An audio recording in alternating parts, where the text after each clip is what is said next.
Good job of clearing everybody out there. That was good. Please rise for the pledge. Let's begin.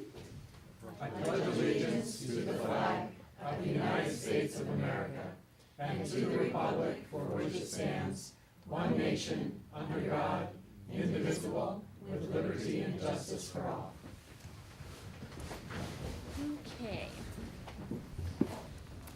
So we just had a closed session, and we did not come to any decision at the closed session, just so everyone knows. Do we have any emergency additions or modifications We to do the not. agenda? We do not. Do we have an approval of the agenda? I'll move approval. I'll second. All in favor? Aye. And none opposed?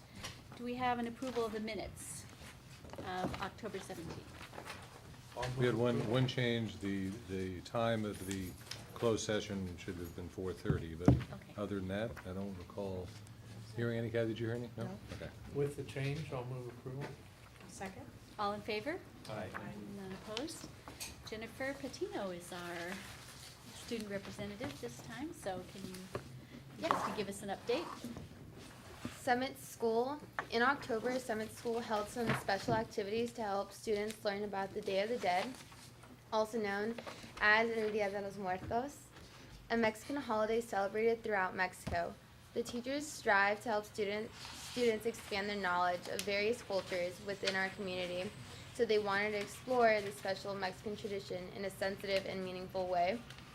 Activities included the opportunity for students to bring in a photo of a deceased loved one and to talk or write about what the person meant to them, to assemble a paper skull and skeleton, to decorate, build, and prepare an ofrenda or altar on which the ancestors are honored, using paper flowers and or papel picado to decorate the ofrenda, eating pan de muertos, bread, and drinking hot chocolate, eating lunch in Hartman Hall around the altar.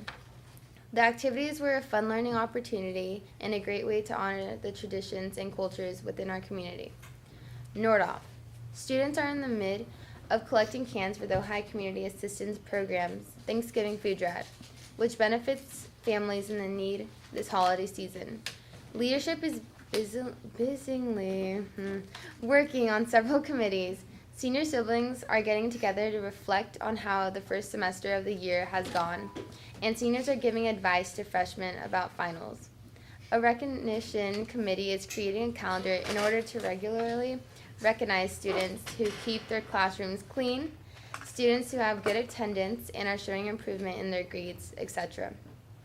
Staff appreciation will take place in December. Students will create cards and bake treats in conjunction with Mr. Van Ocker's functional skills students. Looking ahead to January, a group is working on our winter rally script and planning for our annual Mort dance. Topa Topa. Conferences are taking place this week. The Topa Topa PTA has purchased over 100 Chromebooks for student use. Topa is looking for rolling readers, volunteers who come from 2 o'clock to 2:45 on Mondays, Tuesdays, Thursdays, and Fridays to be readers in classrooms. The readers will be paired with one or two students to sit and help the students practice reading. Miramani. Parent conferences are this week, and Miramani's Fall Festivals is Thursday night. Miners Oaks. Parent conferences have begun. Miners Oaks held a fundraiser at Skating Plus yesterday. And lastly, Matilha. Matilha has encouraged families of future freshmen to attend Nordoff's Future Freshman Night on Wednesday this week, from 6:30 to 7:30 in the cafeteria. Prior to that meeting, Nordoff will be holding its second ELAC, English Language Acquisition Committee, meeting of the year. And Matilha has encouraged Spanish-speaking families of future freshmen to attend this meeting in order to meet Nordoff staff and have an opportunity to ask questions they might have about Nordoff. And that is it. Wow. Very good. Thank you. Very No thorough. problem. Right. So, you probably have homework, I'm guessing. Yes. The finals is next week, right? Oh, no, It's not in next week, 3 in a weeks, month. but 3 it'll weeks, be yeah. here soon. Before you know it. Yeah. Thank you very much. No problem. Okay, do we have any public comments? We don't. Right. what to do without public comments. Gee. Now, we have item 6.1, our election results. We have a brand-new board member, Shelley Griffin. Shelley, would you like to stand up and introduce yourself? Oh, I wasn't prepared to do that. I'm Shelley Griffin. I know almost all of you here. And I'm looking forward to being on the board next month. Congratulations to Shelley.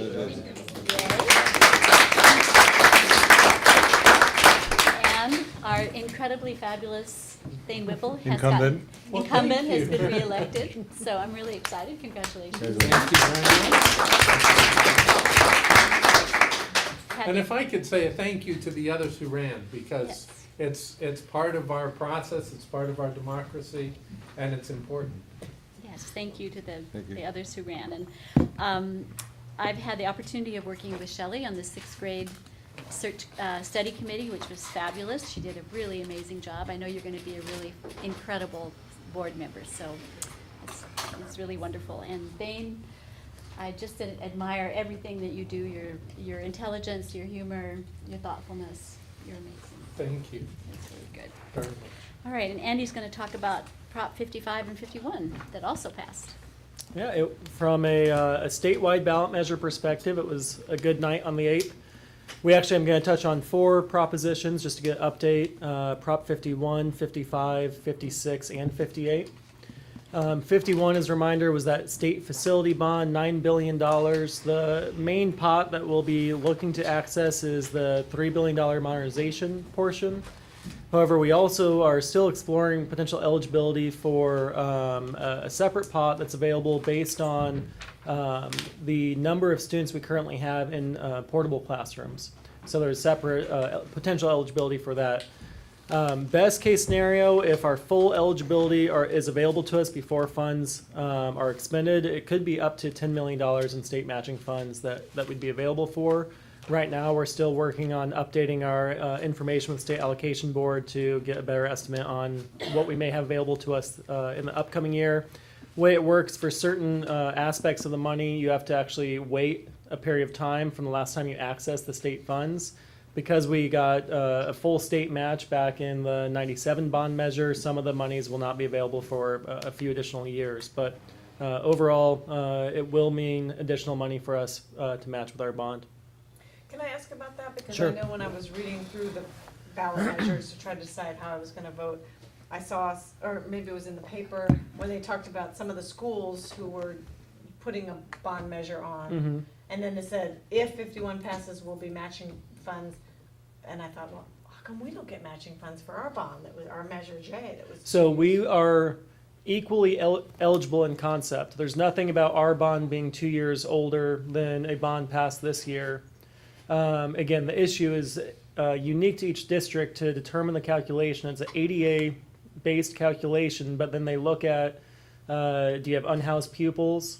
If so, then you're eligible for actually new building monies. Again, unhoused pupils may include if you have over a certain number of students who are in modular buildings and the portables, as well as they then look at age of infrastructure, so age of your buildings, and that can also be a determining factor. So we are at no disadvantage due to our bond having passed 2 years ago compared to if it had gone in this election. Is there something for districts that need a better pool? I think I there will- should. I'll continue to look into that. I'm smelling pool money. Okay, thank you, Andy. So that's That was Prop 51. 51. Just so you know, Jane, actually on that subject of other districts, 184 districts in the state had local bond measures on the ballot, and of the 184, 165 passed. So an incredible, overwhelming majority passed. Prop 55, that was the big one, the one that this board passed a resolution in support for a month or two ago. The best estimate we have, keep in mind this doesn't actually come into effect until January 1 of 19. This is what extends the highest income tax brackets in the state, starting at $250,000 for individuals, $400,000 for married filing jointly. increases or maintains tax bracket on those individuals, and what we believe the impact will be here in Ojai in the 18-19 school year, about $700,000 of additional money. Beginning in 1920, which is the first full school year where this will have an impact, it could be up to $1.4 million of additional funding. So we'll keep an eye on that. Obviously, just as with all state general fund dollars, highly volatile depending on our economy and on the market. So we'll see how those numbers change over the coming years. But no matter what, very significant increase for us. Prop 58 is the bilingual education bond measure that passed as well. It nullified Prop 227 back from 1998. If you recall, that was during the significant push toward English-only education. And so this really is, I think, an extension of a lot of what's happening in education right now with a push toward local decision-making. So what this does is it's not mandating any new programs, it's just freeing up districts to locally decide whether or not they want to offer bilingual education. And it makes dual immersion education, easier to implement. Last one, and this is just on the periphery of us, but I thought it may be helpful information for you. Proposition 56, the cigarette tax increase. That was the $2 increase per pack of cigarettes. As you likely recall, our first 5 funding, and for us, Ojai Valley Neighborhood for Learning receives its funding through the tobacco tax or the prior tobacco tax. What this new tax does is only hold First 5 as a statewide entity and a hold harmless. So they assure First 5 that they will not reduce in funding because we know that smokers are going to be consuming less tobacco as the price increased so significantly. The first portion of this Prop 56 dollars go to keeping whole First 5s, and then everything else goes toward other programs. So there will be no increase in funding for the local First 5 program for OVNFL. Okay. Thank you, Andy. All right, item 7.1.11, elimination of classified positions during the 2016-17 school year. Andy, are you going to speak to that? Yeah, so this is a van driver and a special education instructional assistant who supports that same van driver. Their route is being reduced by a half hour based on the student need. So, with IEPs, determines the type of transportation we're providing to our special education students. In this case, they just had a change in the student population they're serving, and so half hour less of time that we require for both the van driver and the aide who supports her. Okay. Do we have any questions for Andy? Do we have a motion to approve? I'll move to approve. I'll second. All in favor? Aye. None opposed? Okay, moving on to our main item of this evening, our Nordhoff California Assessment of Student Performance, and then after that, Chaparral, and after that, the Matilaha and Elementary School. So we get a full view of our student performance tonight. So thank everyone who's here to give us information. So Greg, you're going to start, and Mr. Yes. Munson, you're going to start. So. Is this a good spot? Yeah, absolutely. Okay. Well, first of all, thank you for having us here. It's a pleasure to be here with Dave Munson, our veteran assistant principal, and our new assistant principal of academic services, curriculum and instruction. And we just want to make sure that you feel absolutely comfortable and encouraged to interrupt us anytime. And we're really going to use your questions to drive our conversation. So both of us are a father of 3 kids. We're used to being interrupted. We cherish it. Embrace it. So, as an opener, I think we will say, and I think that perhaps you will find as well, both in terms of our students' overall performance and in terms of most subgroup performance, Nordhoff had a very good year, CAS results 2016. So we're very proud of our students, we're very proud of our teachers. And in relation to all 3 of the basic metrics you could hold up against our results, first, this year relative to last year, just for Nordhoff, we improved. Second, this year compared with the county and states, again, doing very well. And lastly, the final metric, our year-to-year comparison relative to the county and states, year-to-year comparison. And so on all 3 of those metrics, Nordhoff, very strong. We improved by 6 points overall in English language arts, 3 points in math from 2015 rates. So Nordhoff maintains its advantage over the county and state in math, and actually increases its advantage over the county and state in English language arts. And so another way to say this, to put it in a slightly different perspective, is that Nordhoff is closing in on that all-important mark of 2/3 of our students meeting and exceeding standards in ELA, and we're doing that a little quicker than the county and the state.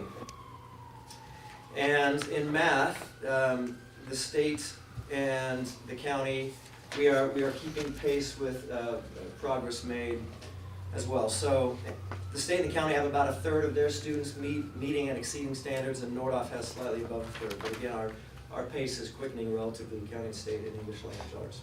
And the graph makes it look really good. It does, you know, if you toy with the range, I get a really great. Could have been bigger, could have been. I felt like, I think at 25 to 40, I felt like that was a fair range. Those I was 7 hoping points nobody look would like notice. 100. You can make one bar thicker too, the other one smaller, just by volume, I would expect. Javier taught him how to do that. So, you know, Nordhoff did well, and in many cases better than the county and state in all areas, but one related to closing the achievement gaps. If you recall, actually, all the tracking, the big movement towards data was really a result of the desire to close achievement gaps. And you have to track subgroups in order to determine whether or not you're closing achievement gaps. So that a conversation about achievement gaps, I think, is really important. We have minimized or minimal or less large, we have smaller achievement gaps on our statistically significant subgroups than the county and state in all areas but one. And that is the socioeconomically disadvantaged students relative to their peers in math. So two of the most notable areas where Nordhoff did quite well to minimize achievement gaps is with our white Latino students in math. We have a mere 11-point divide between white and Latino students. And as you can see here, that's nearly, what exists in the county and the state is nearly 3 times as large. So there's a variety of reasons for that, but I think that's one of Nordhoff's strengths, is that relatively small achievement gap.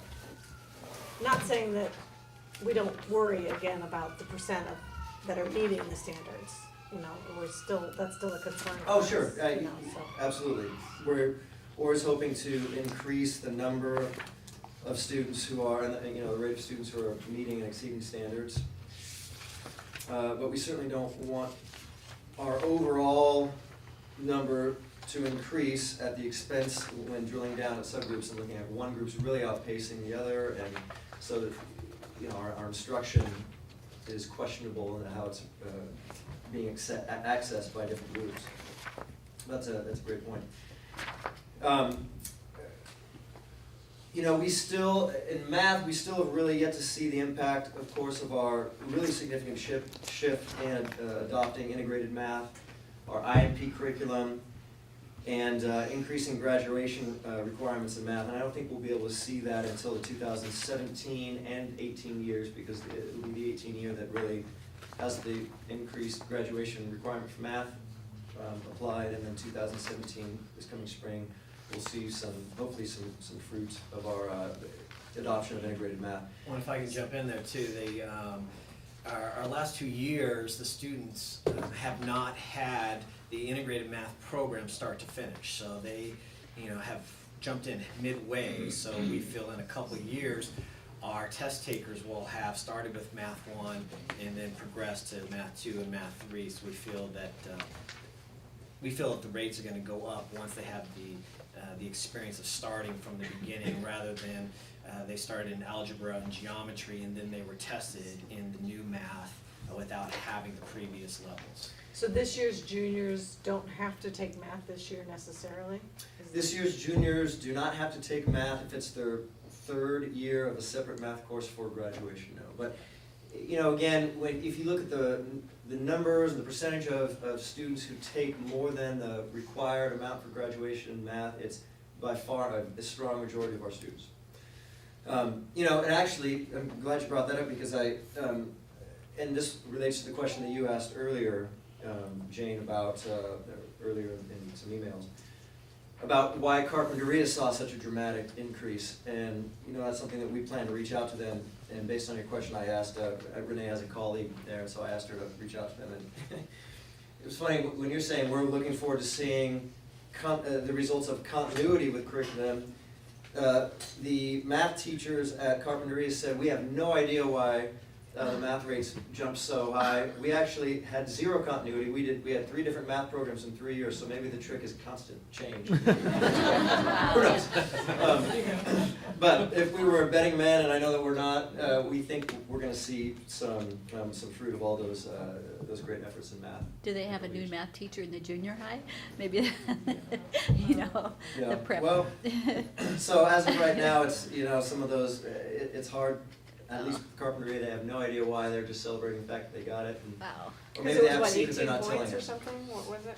I'm sorry? It was like 18 points. or Yeah, it was something. rather 16, yeah. striking. By far and away, out of all the county high schools, the largest jump for either ELA or math. So, It seemed like on every metric that we weren't the best, they were. I think that if you look back at Carpinteria, and we don't have this And much they were, I was saying slide. that in a nice way, because I think they were better, a lot more than we were, but. Yes, no, they were excellent, and I can confirm that if I find the right chart here. Well, in most areas, the one area that our students with disabilities exceeded theirs. So we did have a subgroup or two that did That's exceed. right, okay, Yes, good. Carpinteria. It wasn't a sweep then. Yeah, it wasn't. Right, no, well, that's but why yeah, I they had started, some they, remarkable where we weren't ones. number one, they were. But We'll share the spotlight with them then. That's right, yeah, we're magnanimous. You know, and I think it's important to note as well, especially for our television audience, that we had a very good year, but we had a perfect year when it came to participation rate. So 100% of our juniors, we had 0 opt-outs. And we didn't even have anyone request an opt-out that we then had to try to convince otherwise. It was fantastic, and that was really important for us coming off of last year where we were under that 95% threshold. And I think we were at 93%. So, you know, we did a few different things to help sweeten the pot for them and really call on their best selves for the good of the school community, and they really responded. So, yeah. Any additional thoughts? You know, we had some questions as we looked at the data, and, you know, the one area that jumped out is the difference between the ELA rates and the math rates. And, you know, we discussed why is there such a difference, because we noticed it not just at Nordoff High School, but across the board. When you look at the overall passing rates, not only for Nordoff, the state, and the county, but when you compare that to the ELA rates, there is a significant difference. And, you know, we're trying to determine why is that across the board, not just at Nordoff. And the one that we came up with is the difficulty in differentiating instruction for math students compared to English language arts students. What we mean by that, it's more challenging. In one classroom. Yeah, in one classroom, to have a wide range of math learners and to be able to differentiate that curriculum to meet those particular needs. So we feel that might be an area that we're gonna try and target in some other ways, and we have done so already this year. We have, I think at least half, if not more than half of our seminar reteaching peer tutoring groups are focused solely on math. So Math 1, Math 2, Math 3. So we're putting more emphasis in helping our struggling students with math. We offer the after-school math tutoring program. So we're trying to put more emphasis on helping our math students achieve. And so that's where we're kind of, well, I know we're not betting men, but that's where we're trying to, you know, put our chips. Well, and this is, I mean, I hate to, Javier, bring you in earlier, but what year, I'm looking at this year's, or sorry, in the spring, when these 11th graders, were they on the MP? The CMP3, no. I The don't- first cohort of CMP3 will be the freshmen at the high school right now. Sophomores. The full inclusion of the CMP3, Oh, seventh and eighth it grade. will be, they went the whole program in junior high, it will be the Okay, freshman. right.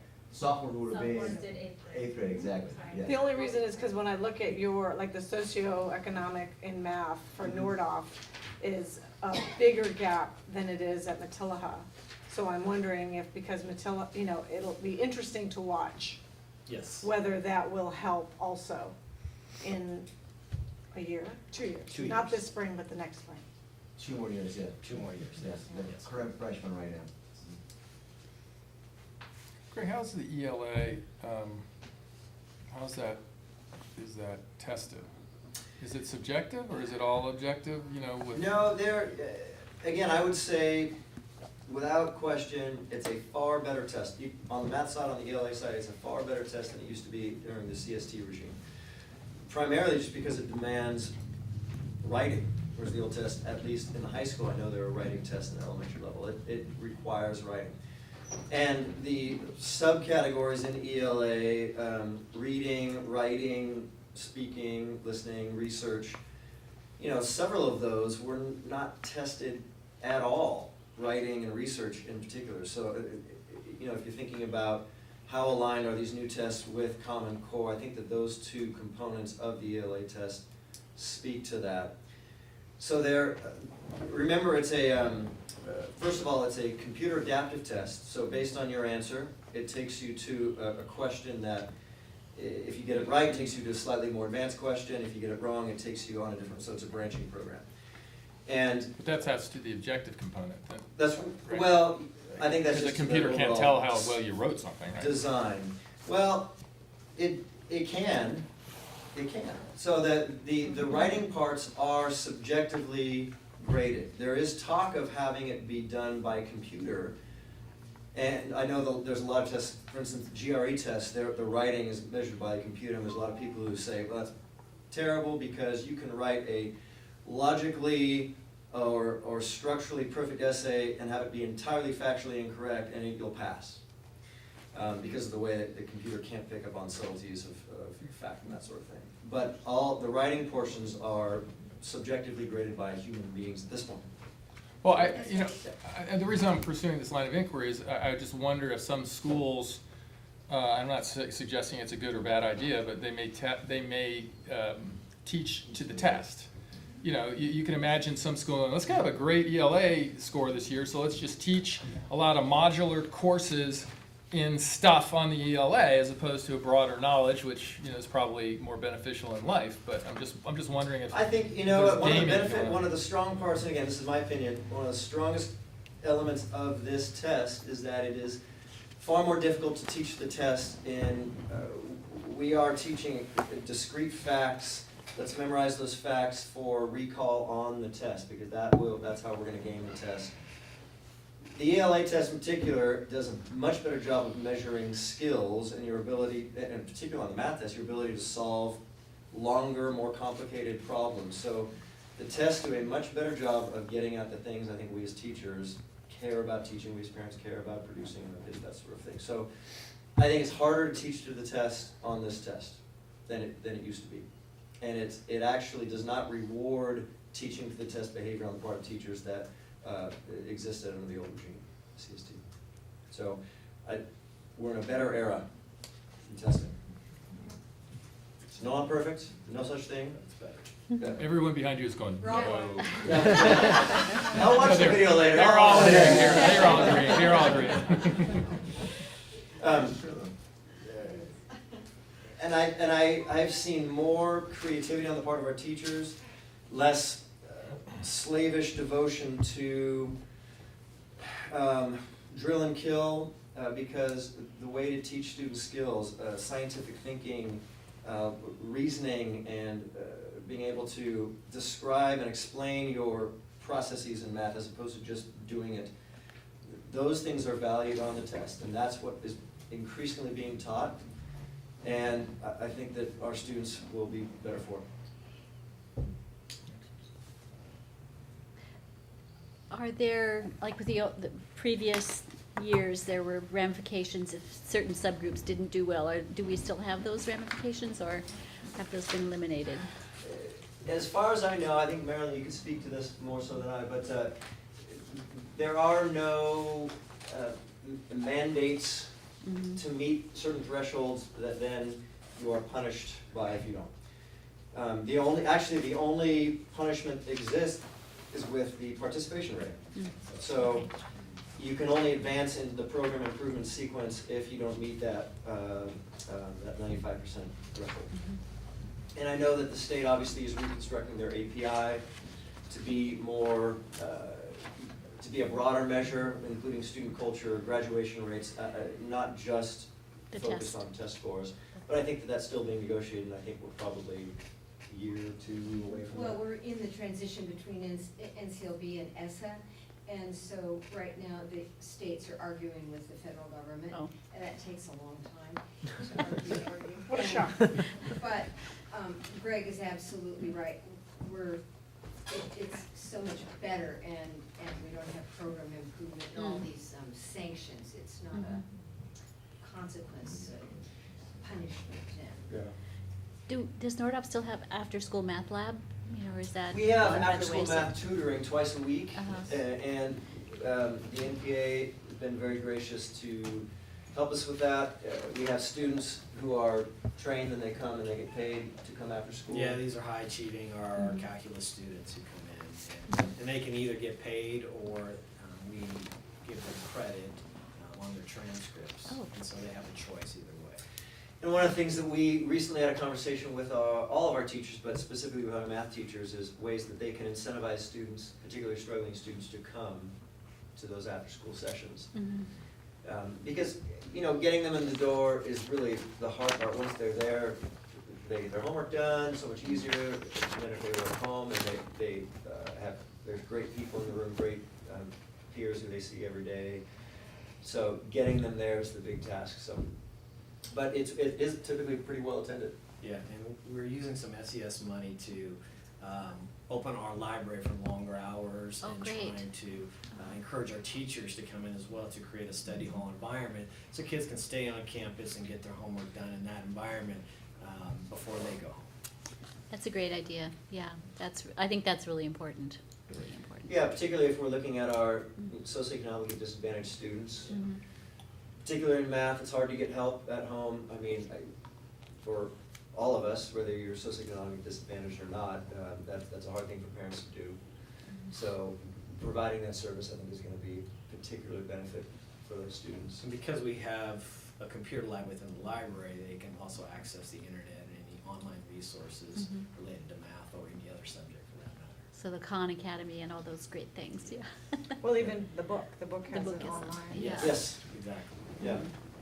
Do you guys have any questions? Good presentation. Following up on the library thing, actually, I think there's been some talk lately about increasing the library hours, maybe even with Andy. Do you foresee the option of having the library open several hours every day, or through Thursday, maybe, something like that? Well, that's something that I know that Andy and I are talking about, and we absolutely, I think, are committed to it. We have to figure out how we're going to pay for it, and I think that's just a question of which maybe restricted funds we're going to use. So right now, what I really want to do, and I don't know if I have research to support this notion, but I feel strongly about it nonetheless, is that opening the library is one thing. Opening the library and having teachers there to help students gets us much closer to where we want to be. So I'm trying to gather input from teachers about how often they're willing to stay and be a part of that. That's what I'd like it to be, not just it's a quiet place for you to do work, but it's a quiet place for you to do work and get help from the teachers that you know and trust. Well, I noticed in the student report, they were talking, TOPA was calling for rolling readers. We certainly could call for the community Yes, to absolutely. participate. And I've already been in contact with several people, one who has some experience tutoring math in particular. I know that's what my father, former structural engineer, math major, is doing in Camarillo, spends time at the library, see if I can rope him to come over here and help. But I think that's an untapped resource that we can absolutely use, that we need.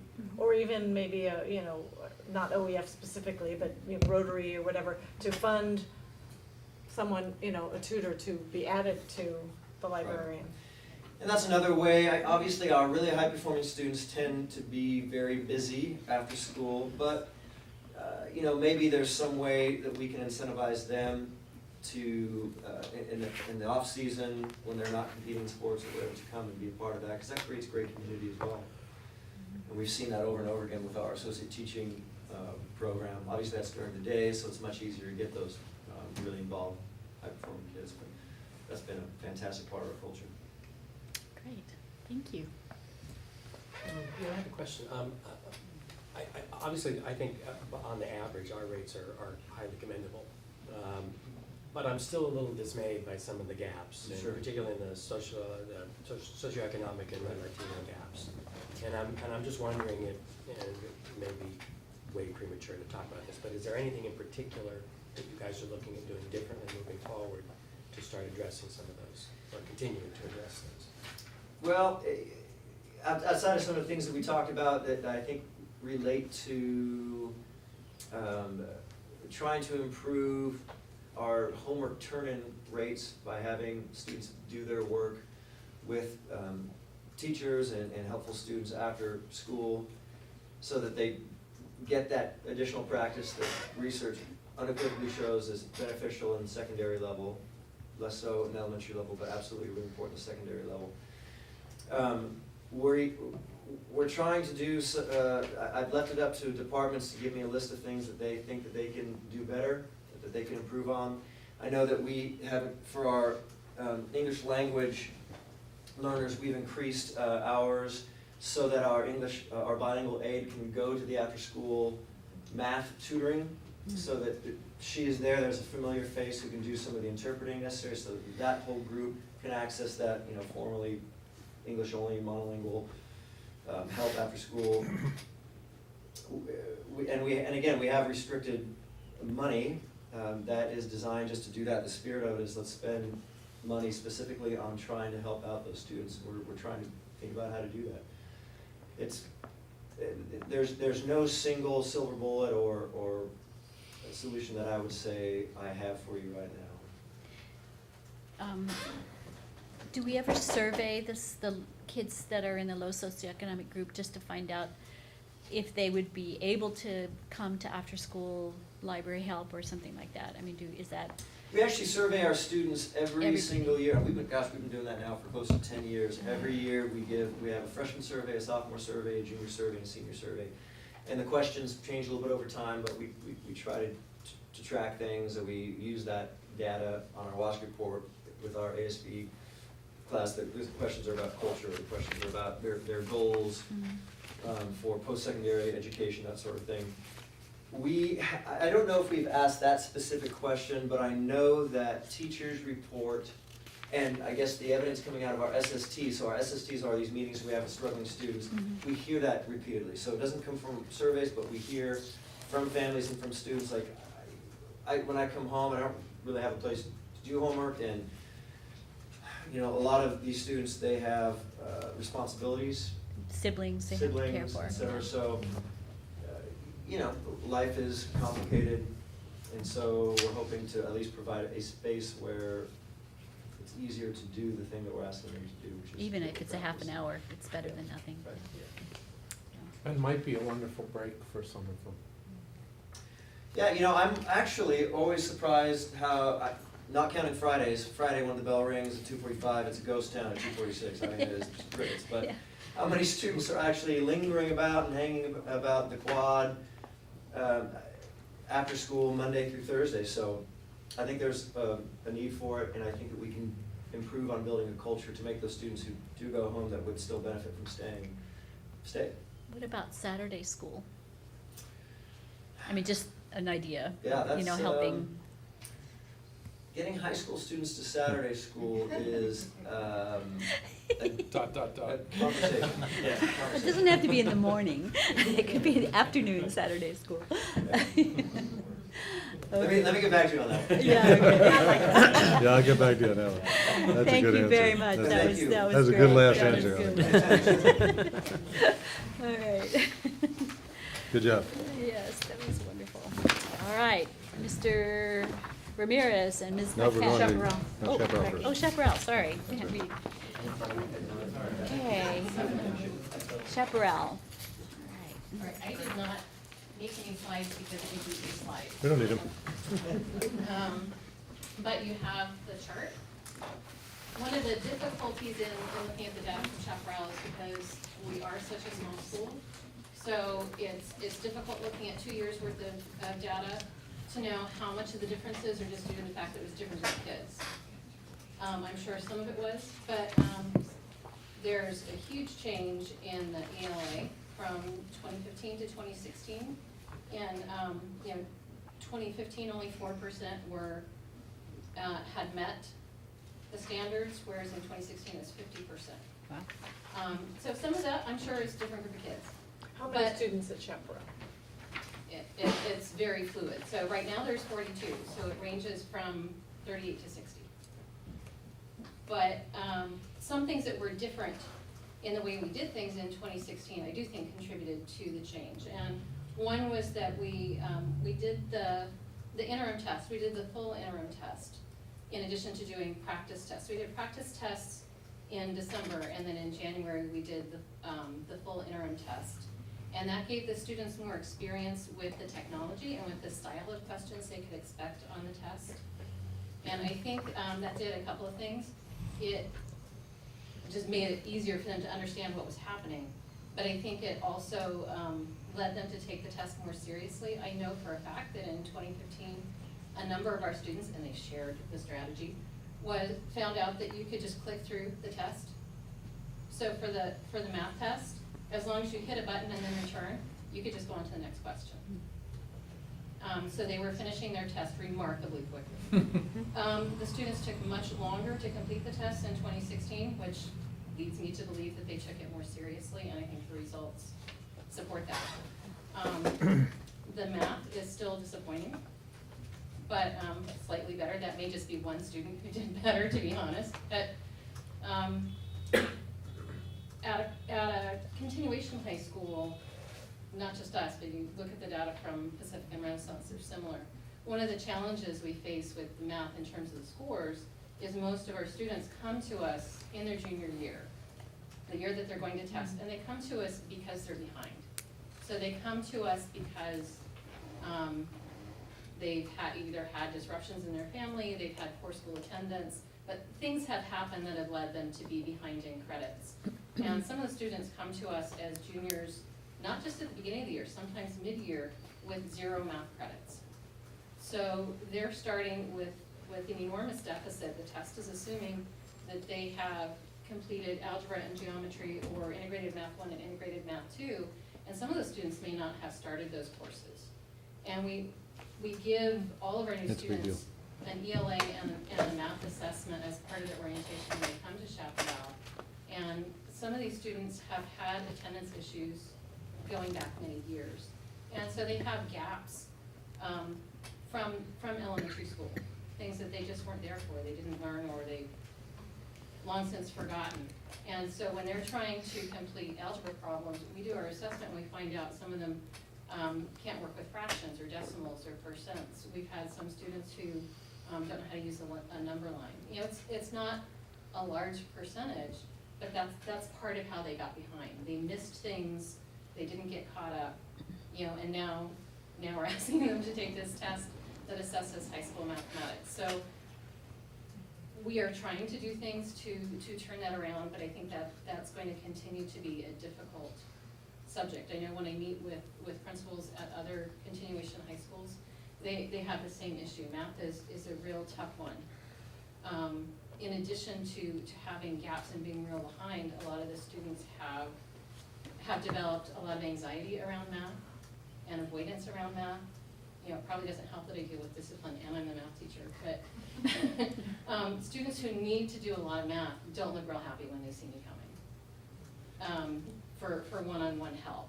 And the most effective way to address the students' gaps really has been the one-on-one help. We've tried, Khan Academy has some great programs for foundational math. I invited 22 students to a math mission on Khan Academy this year. One student responded to my invitation and didn't spend a single minute on the program. So that's a great program. I haven't found a way to get buy-in from the students to use that. I was actually looking, because you had sent me an email, and I was gonna ask you about that, because I had done some research on it, and one of the interesting things about it is that opportunity to actually, so they had done a study where they had taken 2 fifth grade classes, summer school. So they were all struggling fifth grade math students. And the first group, they started them at kindergarten, like they started them add 1 + 1. And then they took them through the 6-week summer course. And then the other group, they started at 5th grade math and tried to help them through. And this group, because of those gaps, there's no way a teacher can know, is your struggle, what is your struggle? Is it multiplication? Is it, tens? Is it, so that a student on Khan Academy can go 1, 2, 3, 3, 3, 3, 3, 3. Oh, they got it. 4, 5, 6, 7. Exactly. Whereas It is a great program if I can find the right incentive to get the students to try it. I think if they actually work with it some, they'll like it. But they're not convinced yet. I'm fairly persistent with trying to get students to work one-on-one with me, and I find if they'll do that, it helps. I can see what they're doing, I can figure out what they're thinking, and, correct the errors. Oftentimes, a student that has 20 mistakes, it's really one mistake 20 times. So if I can find what that mistake is, then, they can have more success, they can develop more confidence. We have one volunteer that's coming as a math tutor that's, same thing. If the students will work with them, and many of them are now, then they can make progress much more quickly because he can find where their thinking went wrong and get them back on track. And then, when they realize it's not that I don't know math, I can't do math, it's, oh, I was making that one mistake. That's much less intimidating, so then they can move forward. So we're working on that. I think with the English language arts, Phil Paddock came to us last year to be our English teacher, and one of the things he started to do was English language arts seminars. So he has writing seminars and reading response seminars that are English level specific. I would say grade level, but we might have a senior that's doing 9th grade English or 10th grade English. So that's specific to the styles of essays they're going to be asked to write if it's the writing seminar. If it's the reading response seminar, he may take one of the stories from their book and work through with them, how would you approach this? What are these questions really asking you to do? And the students were a little resistant last year to going, just because they were being told what to do. But I think they saw the value in going. They found that the work actually became easier, and the students that were with us last year, as juniors that are with us this year as seniors, are much more willing to come and enthusiastic about coming and asking what's going to happen to them. So there are certainly things that we can do to continue to try to improve these numbers, but always open to suggestions. Any questions for Becky? Well, as you said, I think the real struggle is the numbers may just indicate one student here or one student there, and so it's a real challenge to really infer anything. But I appreciate all your good work. I know it's a real labor, and I think it pays off a lot of times. What, do you guys use much tutoring beyond, the paddock and things like that? Just the model that we have is effectively tutoring is available all day. Yeah. It's encouraging the students to take advantage of that. So, our regular program is over at noon, but we actually are available until 2:30. And all new students are required now to stay at least 2 afternoons a week. We have 2 volunteer tutors that are each coming once a week. One is working with students on math, and the other is working with students on writing. And looking to maybe develop some more, particularly in the area of math. That's where the one-on-one really makes a difference. With English language arts, it's easier for a tutor to work with a small group. But because of, you know, as you said, not knowing exactly where the gap is with the math, that one-on-one is really important. I think you've done an amazing job. The students are, I think, very cooperative They are. and respectful, which is a huge step forward. Yeah. So, thank you very much. Yeah. Any other questions for Becky? All right, bravo. Thank you. All right. Now Matilda. Here we go. Thank you, Howard. Okay, just a quick reminder that last year was the second year that we got the scores back for the Smarter Balance. 2015 was the first year that the students took the assessment. 2015, we're not really sure if we're actually going to get the scores back, if you guys remember.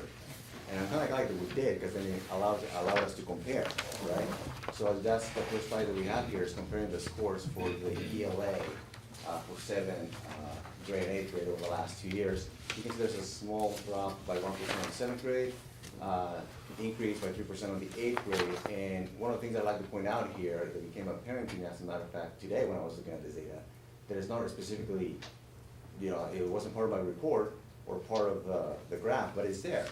If you look at the 7th grade, 2015, right, at 47%, that's the same cohort that you see on the 8th grade. Mhm. So although when we compare 7 to 7, it dropped by 1%, when you compare the same cohort, as they move from 7th to 8th grade, there's also an increase of 3% within the same group. So those are the exact same kids that we're talking about. So that's the story with the ELA comparisons over the last 2 years. For, if we compare it to the county and the state, 7th grade is right about there, you know, within 1 to 2 points. In ELA, similar story with the 8th grade. I don't see there's anything really surprising there. I would right there with the state and the county. Again, a little bit above on the 8th grade, a little bit below on the 7th grade, but nothing of a big surprise there. As the compared to the math. The math is my favorite part. As you might know. So these are our comparisons for the last 2 years. 7th grade, again, 7th grade went down a little bit. 8th grade went up by quite a bit. And again, if we look at the 7th grade cohort, 2015, he also, even though again, he went down when you compare it to 7th grade between 2015 with 7th grade in 2016. If you compare the cohort 2015, the same group of kids actually went up by 3%, which is very similar to what happened in the English. With the same, again, we're talking about the same group of kids here. Okay. The biggest success story that I think for me to tell you, share with you guys, is what happened with the math in the 8th grade as we compare it to the state and the county. Again, 7th grade for math, right within the state, within the county, a little bit below. The county a little bit above the state, with 1 point, again, nothing statistically significant. But when I look at the 8th grade, that's where we experienced the biggest jump. And I have a perfect explanation as to why that happened. And it's because Kevin's son and my daughter were part of that group. Our work here is done. Right? That's the only logical explanation that I have. That it went up by 8%. We're above the county by 8%, above the state by 7%. So that was the biggest jump that we experienced. And although as much as I like to love to give credit to my daughter and to Kevin's son, when we talked about the CMP3, you asked that question, and this was the first cohort that actually had a CMP3 for 2 full years. So when we talk about the 8th grade, Matilda, 43%, those kids experienced this new curriculum, this new way of thinking, if you will, that aligned with Common Core when they became 7th graders, and they carried it into the 8th grade year. So I believe that had an impact on the scores, and I believe that had to do with the fact that we did so well in 8th grade in math as we compared it to the state and the county. Unfortunately, that doesn't reflect for the 6th graders who took the MP3 in 6th grade and last year were 7th graders. They were lower than the previous year's 7th graders, which is interesting. Yeah, but the other thing that we have to realize is that we're talking about the CMP3 curriculum in 6th grade. I'm not sure how fully it's been implemented in the 6th grade level yet. Well, you hope with Fidelity. Yeah. No, but what I'm saying with those kids you're talking about, that group, I believe that was the first, that was a That trial was year. their first year. Yeah, that's what I meant. I didn't mean to, see, I'm, you're checking out with me. Yeah, no, it's But difficult. you know what I mean? It's I like- thought this meeting was gonna get exciting. So, What do you know about it? yeah, you know, I got married for working on marijuana, you know. Those are these things. No, no. But that was a tryout year for you guys, right? Right. You guys were That was just our trying it first out. year. Yeah. So, And it was hard. it is very difficult. It is very, very difficult. So it's a difficult program, yeah. The gender here that we're looking at, I was a little surprised about the math. The ELA didn't surprise me at all. If I look at the scores from last year, very similar. Girls outperforming the boys on the ELA. The math last year, the girls and again outperformed the boys by about 6 points. But obviously this year that's not the case. It is the case for ELA, but not the case for math, which is interesting. One of the things that I'd like to point out about the CMP3 book that we're using is very, I think it's more boy friendly than it is girl friendly. Just because of the way it's teaching the curriculum. Kids have to move, kids have to talk, kids have to make tangible experiences to their daily lives. So that's just an observation that I made. But again, this is just a 1 year snapshot, and as we move more farther and farther into the following years, I like to see how that plays out with the gender gap. This is a, obviously no surprises here, right? If we look at the education status of the families, obviously the higher the level of education in the household, the higher the kids tend to perform. This is what we- Except for high school grads, that's very interesting. Yes, Yeah. yeah. I noticed that too. Doesn't make any sense. Yeah, this is what we call an exponential model in mathematics. And it just keeps on going up, yeah. Okay. And obviously, not, very similar to what the high school had to share with you guys is our biggest gap within our subgroups is the socioeconomic status when we compare them. And the next one is very similar. I'm gonna go back and forth between these two. So in the ethnicity, if you look at that, and you look at the socioeconomic status, you can almost put them on top of each other, right? And they represent about the same patterns that we're seeing here. And part of the goal and the program that we're gonna go ahead and present to you guys on our next presentation, which is the SIPSA, you'll see that a lot of those programs are targeting specifically this gap. It's still a very significant gap. I mean, 30 to 64%. I mean, that's twofold, and very similar in the math, greater in the math by a little bit, and same thing with the ethnicity. It would be interesting to find out what percentage of the ethnicity ties into the, so it looks to me There's- like there's overlaps. the more Yeah. important thing is the socioeconomic. And Yeah. is it that perhaps more of this ethnic group is also socioeconomic? Yeah, there's definitely overlaps between those two groups, absolutely. Because it looks like the economic status of the household is more important Mhm. than Yeah, it's a bigger the gap, yeah, ethnicity. bigger impact, yeah, Yeah. yeah. By So 8 like I points. said, there's definitely overlaps between those two groups. You said that there's a program designed to help that, what specifically For, to bridge that gap? well, we have several things that we're working on. Some of the same things that we're doing in previous year and some new items that we're trying out this year. And, that's, I'll give you an example. We're gonna try something very similar to what NORAP is doing, which is a peer tutoring program that they have. And we tried it, this last week was our 5th week doing our tutorial enrichment class, which is on every Thursday. And that's when we take kids that are in advanced math. And we're just trying it out with math right now. But my goal eventually is to just go ahead and try it out with every subject. Jen, I think you might have seen a little bit when you went and observed one day in my class when I used to teach. Yeah. All of a sudden I got really sad when I used to teach. He's been doing that. I don't know if you recall, you walked into Yes, my I did. classroom and I had some kids. I was trying it out to see how it was working It looked out. great. And that's essentially what I'm trying school-wide. Every tutorial, and I've been doing it again for the last 6 tutorials, and it's something that looks very promising. But that's one of the things that we're addressing, that it happens within the school, the structured time, and we provide almost like a one-on-one with advanced kids. Again, very similar to what the high school is doing, among other things that we're trying. But I think that I want to save some of that for the SIPSA presentation. Is this during school hours? It's during school hours. So it's- Every Thursday we have tutorial enrichment. Oh, so like a It's seminar? about a 35-minute gap. Yeah. It's like a seminar. Yeah. Well, that's basically what it Okay. is, yeah. And I have a list of about 30, there's about 30 kids who have volunteered to be peer tutors. So I grabbed from that pool, I took classroom 7, which, and I put a bunch of whiteboards all the way across. And then I borrowed some of those foldable desks from the auditorium. And then we put them there, we basically make mini classrooms.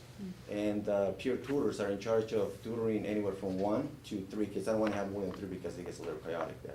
And then I have a teacher there in charge of supervising that. So there's still room for growth. I mean, it's not a perfect system, but it's definitely a step in the right direction, for sure.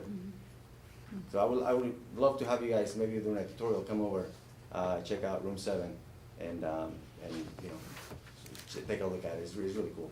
Great. It's a good idea. Any other questions for Javier?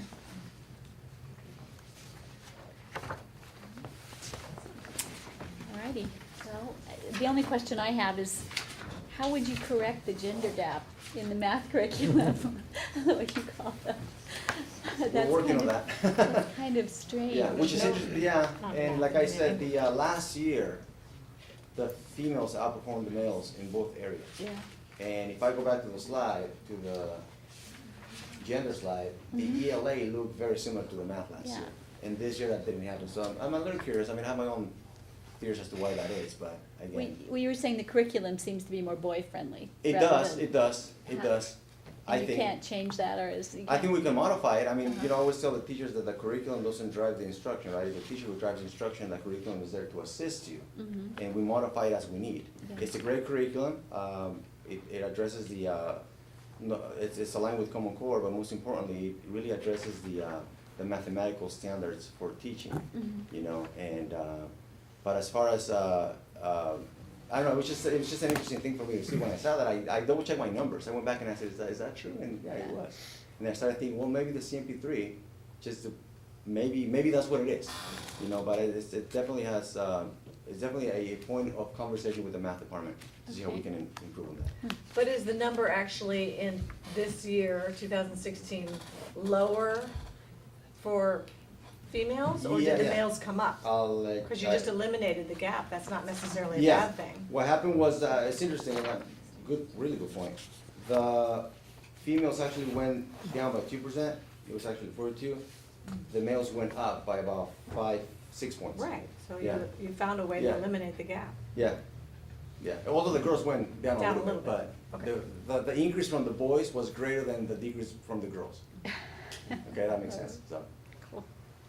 Well, thank you. I have just a question before we go to the elementary school. So this is something, although Javier, Dave, and I met together, and then I met with Becky, it didn't come up in the conversation, but it's something not necessarily to answer tonight, but I'd love to have you think about this. That the gap that exists between ELA performance overall and math performance overall at Matilla, while it's there, ELA is higher by, say, 12 points or so, it just expands radically in the high school. I mean, you're talking about a 2.5-fold difference in overall performance, ELA and math, at Nordhoff compared to ELA and math at Matilla. Now, something strikes me, it must have to do with the test, because they're the same kids, you know, and there's got to be something inherent in what they're asking these kids to be able to do in math, which drives it down from, say, sort of, this is the county and Matilla, very similar, sort of the high 30s into the high 20s, okay, in math performance, and yet at ELA, they seem to be significantly more proficient by 15 points. I mean, you're talking about almost 2 different populations, but they're the same kids. So there's got to be something, and I'd love to hear you think about that a little bit as you continue to look at these secondary school tests, because that doesn't make sense to me. That, you know, the same kids 3 years later are performing so differently on both tests.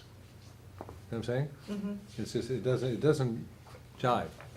It just doesn't make that much sense. Well, Because there may be an answer, and we may see it more long term, but remember the old tests, we saw every year, our rates, the county rates, the state rates would go up, they would go down, kind of together, and it seemed like, to me, more an indication of the test writers Well, that's what I'm saying. I than, mean, than performance. Because, at Matilah in particular, we parallel the state. Now, we know Nordhoff was higher than the state this year. Last year, Matilah was higher than the state. On the other hand, it happens a little bit in the elementary schools. So the sixth grade was radically higher than the lower grades, right? So something's happening. I mean, these are new tests, right? I just wonder whether or not there's going to be some type of adjustment as the years go on, or whether, if they're looking at the same data we are, it's sort of depressing, to be going down that much from junior high to high school. On the other hand, it's exciting, to be going up that much or more in the language arts area. So it just strikes me there's something happening in the construction of the test. You mean, I'm sorry, going down We're doing relative that, to? we go down, the state, the county, the school, everybody goes down Right. pretty significantly from junior high. I'm talking about mean percentage pass rates now. From junior high to high school, math goes down pretty significantly. ELA goes up significantly, right? So there's something happening, I think, in what they're asking students to do. And maybe whether math gets more Math is very complicated. complicated. Well, I know what I'm saying. It might be, maybe it's more, that whole more reading thing, right? That could be a challenge. It's just, it's something. English gets complicated in a linear way, I think. Math is complicated in an exponential. Yeah, I think that could be true. You're Well, just a math teacher. well, and the other thing is, Let if me, you, let me do the whiteboard right but if you don't, in math, that's true, in the sense, if you don't learn X, then it's very difficult to apply X to X plus Y. How's that for a little? You lost me. Whereas in ELA, you can sort of come right in the middle, right? You can just start talking, like all the stuff that our social studies people do, just talk and read, but you don't actually have to know, you don't actually have to know anything, you just talk about it. There's not much of a difference between X and Y. But you can't do X plus, you can't do X Right plus next to each Y. other. You gotta know X. Look at me. You gotta know X before you know what X plus Y is. Anyway, I don't know whether that has something to do with it or not, but it's really stark when you look at it, how much one goes up and the other one, goes down. Same kids. I'm sorry, I'm Okay, if you take a look. I'm looking at like our math, 36% Mhm. math overall is deemed met or exceeded, 36%. And You're looking at junior high now? in Matilah, I'm looking at around 40%. Yeah, They seem right. almost exactly the same. Yeah, no, that's at Matilah. I'm talking about the If difference. you look at Nordhoff, Right. so page 8 of 14, is that where you are, Kevin? Yeah, so that's saying 36% is the overall passage rate for Right. math. Yeah. I'm on the same page as you, Kevin. Yeah, I was also It says questioning. essentially the same thing. Matilah has almost the same rate. If you go to page 7 of 12 for Matilah, it does look like it's almost identical. Where are you now? I'm looking here. I'm looking Page- at ELA. If you look at page 8, So compare, well, they're looking at math, so this one. ELA is 20, 36. that's, okay. So here at Nordhoff, it's actually just 36 to 40. Okay, but 29 is 29% Oh, you mean for the in county. County. For the county, right. 29% for the county at, there's 29% for the county in math, right? And 37% at high school, and 37% for junior high, right? That's a pretty big difference. for the county, for us though, we happen to be able Yeah, to I know, stay. I know, Oh, that's okay. But we're, right. But the gap between ELA and math exacerbates between junior high and high school. That's all I'm saying. And it goes the other way. We're okay. We're more okay than the county is. Right, Yeah. right. I'm just concerned about the overall number. Okay, that's it. Folks at home, we're gonna edit this. We'll fix it. It doesn't sound like we know what we're talking about because we may not. No. Thank you very much, Javier. Forget about that concern. It's just weird to me. Okay, so moving on to our elementary schools. Hey, Marilyn, you're up. Yeah, go please. We're gonna power on. So, I don't want to miss any of this, because There you go. next month I won't be on the board, so I have to see it all. So, Yeah, I gotta get my glasses. There's an advantage to going last, because I don't need to explain all these things like we're in the second year and so on and so forth. But as you know, these tests are part of the CASP system, and they're really just an academic checkup. And that's the way, that's how we will refer to them, as an academic checkup. Those 2015 scores were really a starting point, which gave us, and I think you'll remember last year we talked about it as being the baseline. It's just a baseline for progress that we're going to make over time.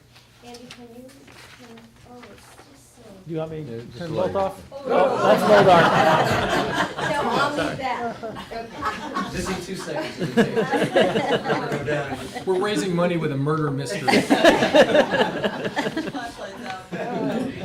Now that we have that second year of data, we can start analyzing, but really, and I think someone else mentioned this, it will probably take 3 years or more to see trends, and that's really what we'd like to see. But also remember, tests are really just one way to gauge a student's progress. We have lots of other ways too.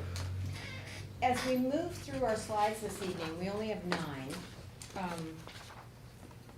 Feel free to ask questions as we go along. I think it's much more meaningful that way. So Teresa Dutter is going to start us out, and she's the principal of both Summit and San Antonio, and she will begin with language arts. Just at those schools or across the district? We're gonna go This is- across a lot of different subjects. Okay. So in our ongoing effort to make these presentations a learning opportunity for the board, I'd like to describe to you how we go about using this data to improve instruction. As scores become available, teachers and principals begin analyzing the data with questions such as which data were expected, which data were unexpected, what are the greatest areas of need, what challenges are we most prepared to address, as well as which challenges will we need the most support to address. So we look at that as a team, and okay, there we go. As you can see in the chart, we had some notable increases in English language arts, and this slide focuses on growth per grade. These increases and decreases are details that we look at as we do more in-depth analysis with staff. Our goal is to isolate the variables as best we can that promote academic achievement. We do that with questioning every aspect of why the scores have increased, decreased, or stayed the same. What stands out from the previous year? Did we try anything new? Did it work? We try and look at everything. Another important way to look at data is to review it by cohort as compared to grade, so that we can see the progress of the actual student groups from year to year. Sometimes even slight changes within our student body can have a significant impact on scores, so we try and look at the data from many perspectives in order to gain an understanding as to why the scores are what they are. Here in slide 3, we see that each cohort is progressing in a positive direction, and we're comparing for the most part the same kids, just in different grades. And I know Javier alluded to that too, just kind of going from year to year with the same cohort. In addition to analyzing data, it's important to note that we're in the adoption process for choosing the English language arts program for kindergarten through 6th grade. During the transition to Common Core standards, there's been little uniformity in instructional materials. So we're looking forward to correcting that. And in 2015-16, the adoption committee began the text adoption process, researching English language arts curriculum. We're currently piloting 2 of the publishers, and the committee expects to make a final decision in the spring. And so now I'm going to invite Don Damianos, the principal of Miners Oak School, to come up and talk about mathematics.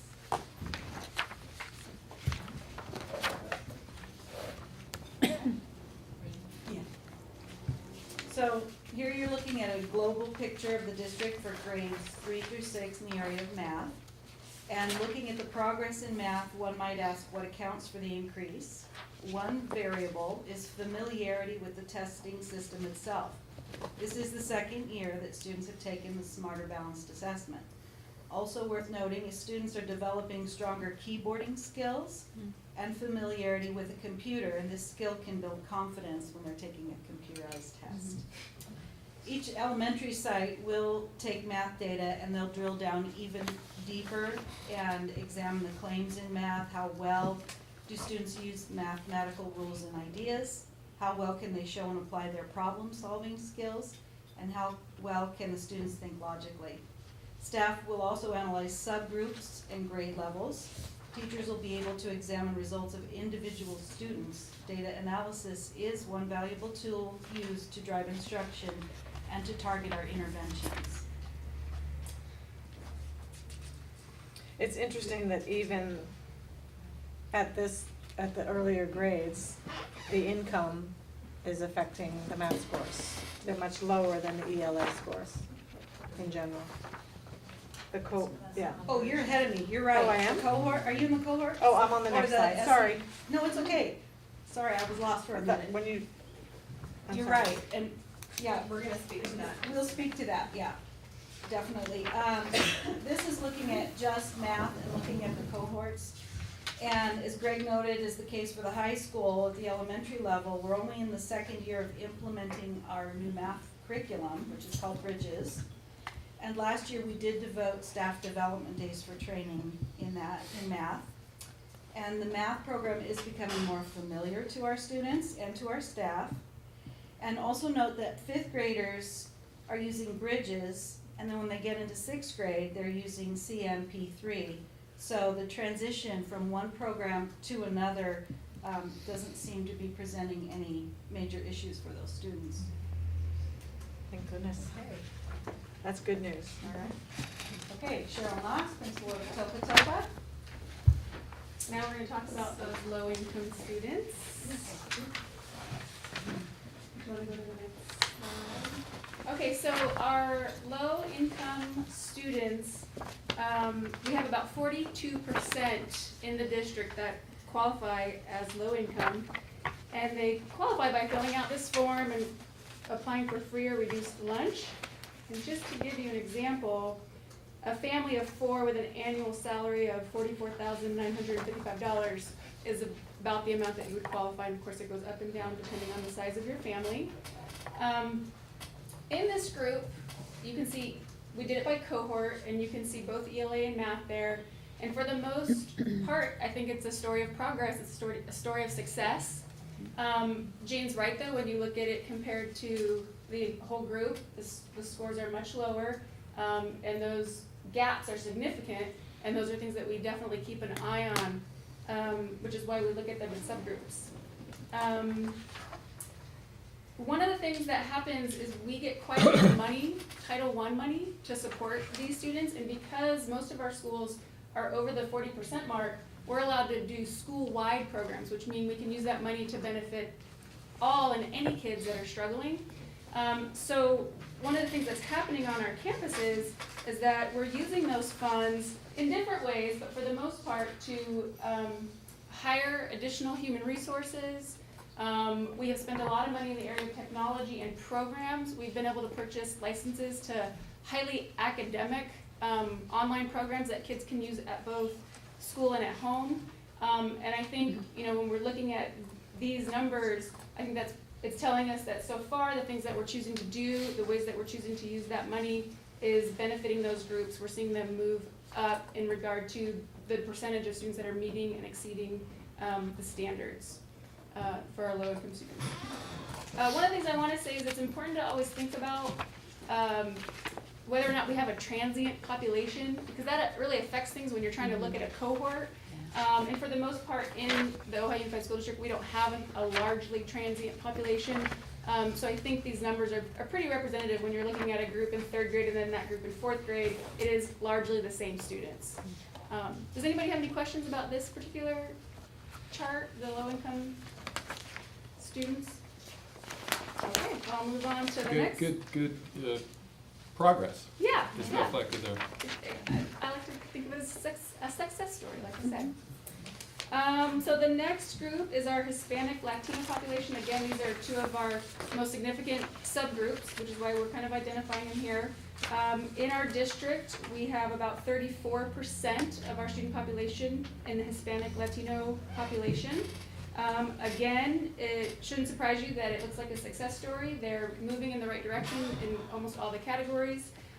Don't forget, we mentioned this before, a lot of these kids overlap with the low socioeconomic kids, and also back to that whole group, right? Because they're falling in multiple categories depending on whether or not they are Hispanic, Latino, and also qualify for free and reduced lunch.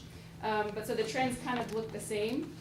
Again, because most of us are allowed to offer school-wide programs with our Title I monies, all of our students, including this group, are benefiting from all of those things that I was telling you that we're able to purchase to offer extra support to the students.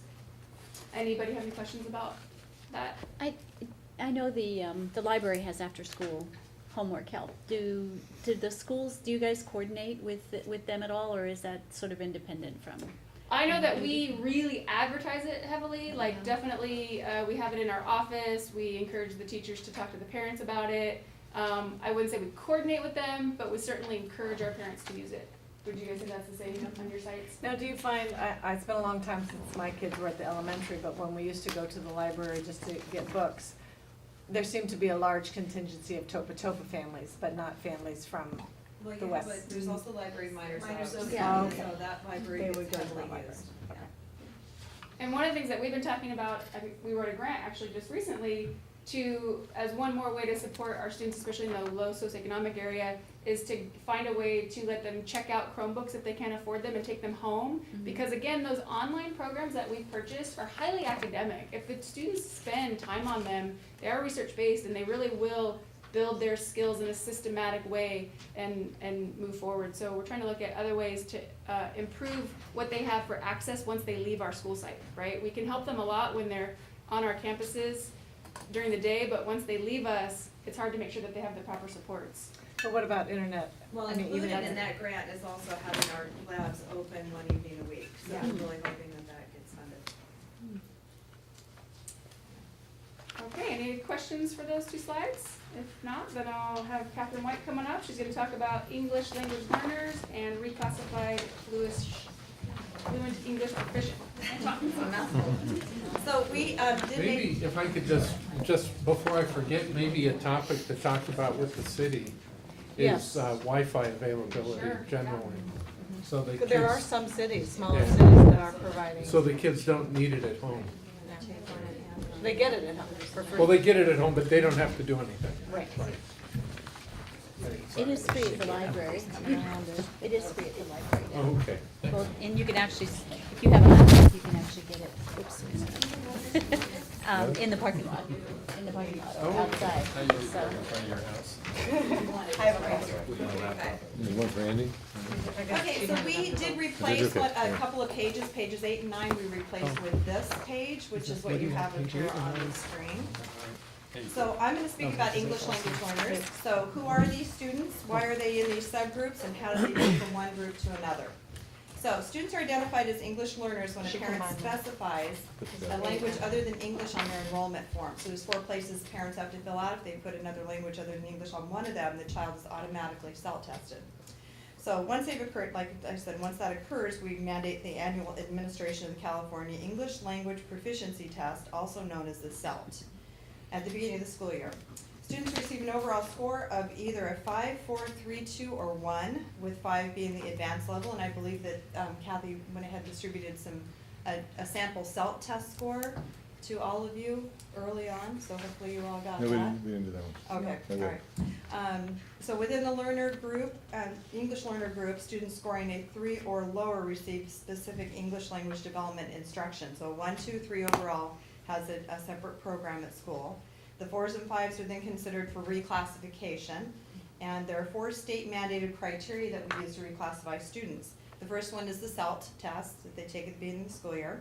Second one, the demonstration of basic skills, which can be the STAR online testing for reading, can also be the CASP test in language arts. Third is a recommendation from the teacher, which is another document the teachers complete. And 4 is a meeting with the parent, and you need to get parent input on that and whether or not they think their child is ready to be reclassified as fluent. So there's 4 steps in that. So when you look at the subgroup comparison charts we've prepared for you for both English language arts and math, you will see the data for met and exceeded standard of the students in these 2 groups: English learners and reclassified fluent English proficient.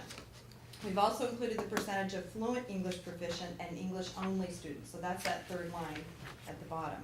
What is the parentheses? What's the That's number? the number of students Okay. in that group. And 14 is what they scored? Yes, the number. That's the percent of students who met or exceeded. Met Okay. or, Percent, okay. let's see. Like a quarter. It is important to understand who these students are and why they are in these subgroups. Students would likely no longer be in the English learner subgroup, which is that top line, if they were proficient. The proficient students have been moved to the reclassified fluent English proficient subgroup, which is that 2nd group on there. You will notice that the number of students classified as English language learners decreases as students get older. This is exactly what we would expect to see if students are acquiring the language. Looking at the number of students in the English learner subgroup in 3rd grade compared to 6th grade in both English language arts and math, you will notice that it is a smaller group in the 6th grade. If you do the same for the RFEP, the number of students increase. Again, this is what you would expect to see as students move from being classified as English learner to fluent. I would also like to point out that at some grade levels, our reclassified students had a higher percentage of students meeting or exceeding the grade level standards than the fluent English proficient and English only group on that bottom line. So if you look at 3rd grade, 4th grade language arts, the reclassified English learners, and then also again the mathematics, the 4th grade group and the reclassified English learners. So when we look at this, we see a success story in our English language learners, because what's happening is exactly what we would expect to see. We would expect to see lower proficiency in the English learners because they wouldn't be in that category if they weren't low proficiency. And we would hope to see the number going up in the from 3 to 6 in the reclassified students. And I think we've done a couple of things. We've purchased a lot of technology for these students. We've had a couple of years of summer school for these students. We had close to 200 students attend summer school the last 2 summers. Wow. Which was wonderful. We had a class on each side of the school district. We had an east side and a west side, and it was really well attended. So we're very proud of the success they're having. To be in summer school, do they have to score at a particular proficiency level, or can anybody come to that? Well, our target group are the SELT levels, overall SELT level of 1 to 3. If we have a sibling that's a 4 that is in 5th grade and wants to come, we encourage them to come. We've even had a couple of junior high school kids that live near the schools that have younger siblings in the program, and the parents come over and say, would you mind? And we're like, of course, bring them. So, And they can be tutors. absolutely. Yeah. And they love that. So that's cool. Yeah. Why do you think, is there anything that, I mean, I know one, like from 5th grade to 6th grade, they changed the math program, but what happens between 4th and 5th? Is this just a difference between these particular groups that you Which see? ones do you which ones Well, do you if you look look at 4th grade, either in language arts or mathematics, they're scoring higher than they are in 5th grade. Mhm. Is there a curriculum? You know, I Component can't to really that? speak to that. We'd have to look at when we get to our SIPSA presentation, we will be drilling down further into that, so we'll see if we have a problem with one Well, particular. But I think one thing that's happening is it's not the same kids, because in This 4th is true. grade, you know, you see Thank you. 3% meeting or exceeding, but then the kids who've done well in They're not in 4th there grade are not anymore. in that group anymore, Right. because they're most likely getting reclassified. So they're in the next bracket. This is not a, you can't compare these. It's hard These to are not compare. cohorts, because Yeah, they're no, moving I in did and that. out I of just these meant in programs. general. Yeah. Yeah. Oh, I see. Like it grade seems like 5th grade is harder, basically, is what Right. it's saying, right? Yeah, so we'll have to look and see how that compares on other school sites too. Catherine? Yes. And just in terms of classifications, is someone who was once an English learner and then at some point reclassified always noted as being reclassified in these? Yes. And therefore, those who are under the fluent rubric have always been? They've never been No, in the no, English that's not language? necessarily true. So in that bottom, that's the fluent English proficient and English only, Mhm. that bottom band, those include the reclassified English learners that are in that second group. Okay, Yeah. they're part of that They're part of that. statistic, Mhm. got it. Yes. Any questions? Any other questions? So just to put a nail on that, so you could potentially add a fourth category, which would be just fluent English, not ever reclassified. That is correct. Well, just, so fluent English, if you mean English only, if that's what you mean, then That's what I yes. mean. But fluent English, Yeah, that's what I mean. okay, okay. Yeah, the three groups are English learner, RFEP, and then English only, or Got it. monolingual English. Well, yeah, and if you want to figure out what the number of those students, just take that bottom number, like you're looking at third grade, 133, and back out 14, Got it. and then you have your English only. the But so number in what- that group. If I may just say, to me, this, I really appreciate you guys putting this together, and this was shocking to me, that what this is saying is that students for whom English is not their primary language, but at some point get redesignated through instruction with us, are actually achieving higher than just English-only Yes. students. Or, I mean, I know that's what you just had said, but that just really, to me, was a point of emphasis. Great, congratulations, yay. Good work. All right, yay. But now Marilyn will. Clean up. Wrap it up. Clean up. Except in fifth grade. Mm-hmm, Saying, what happened? right, right. Yeah, definitely not cohorts, because this is in 2006. As we've mentioned, we do have a plan. Part of that plan is in math. We're in the second year of our mathematics program, both Bridges in K-5 and CMP3 in grades 6 through 8. And we've had funding from both the state and federal government for professional development, so that's really helped to make a robust professional development. So when teachers want to attend something, we have the funds to send them. Currently, I think Teresa mentioned we're piloting ELA, so as soon as we get our adoption, it will be nice to have some kind of uniformity in our curriculum in ELA. The most important thing is we use data analysis to drive the instruction. And we included in your board packet, I think, a glimpse of how we proceed through data analysis. How do we analyze the data? The ELT developed those charts, and those charts are to be used with staff at a staff meeting.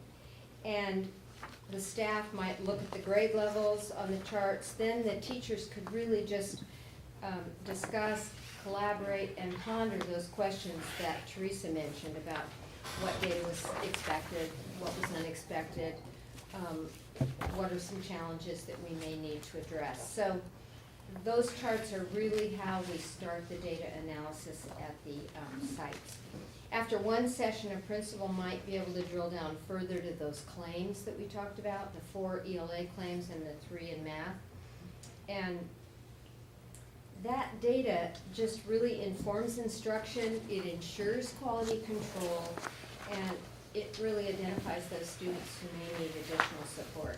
And then teachers, really, their final step, they can get a list, a class list with scores, so they can really look at student by student and how that student is doing, and where, we talked a little about differentiation at the high school, how you might be able to differentiate for those students. So each site does data analysis a little differently, but the ELT wanted to show the board how data analysis begins at a site.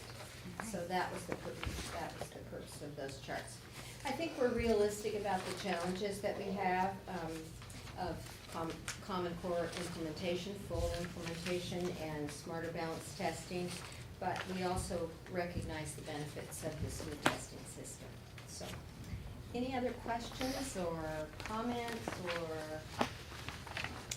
Fabulous job. Wow, we're looking at the scores too. They look, the test results for individual schools look amazing. You'll And, be covering more of that, more of the school test scores when you do your single plans? Okay? A lot of positive things to talk about there. And these Many scores- more arrows up than down. And these are on the school websites? I'm hoping the test scores? They will be. When they're in the SIPSA, they will. Right, they will be, Okay, yeah. all right, fabulous. So Marilyn, I did have one request of, Sure. or actually of the principals, not for tonight, but just in general, there are a few, and it's not a particular school, but there, well, I guess at San Antonio, it might be a particular teacher, but there, obviously, there's multiple teachers at certain grades, and there seems to be, like just for example, Miramani, from fifth grade to sixth grade, they made huge leaps. So is there something that the sixth grade teachers are using that would be helpful to other sixth grade teachers in the valley? Or, San Antonio's fifth grade teacher, I mean, the scores went up like 25%. So is there something that's being used that would be It might just be random.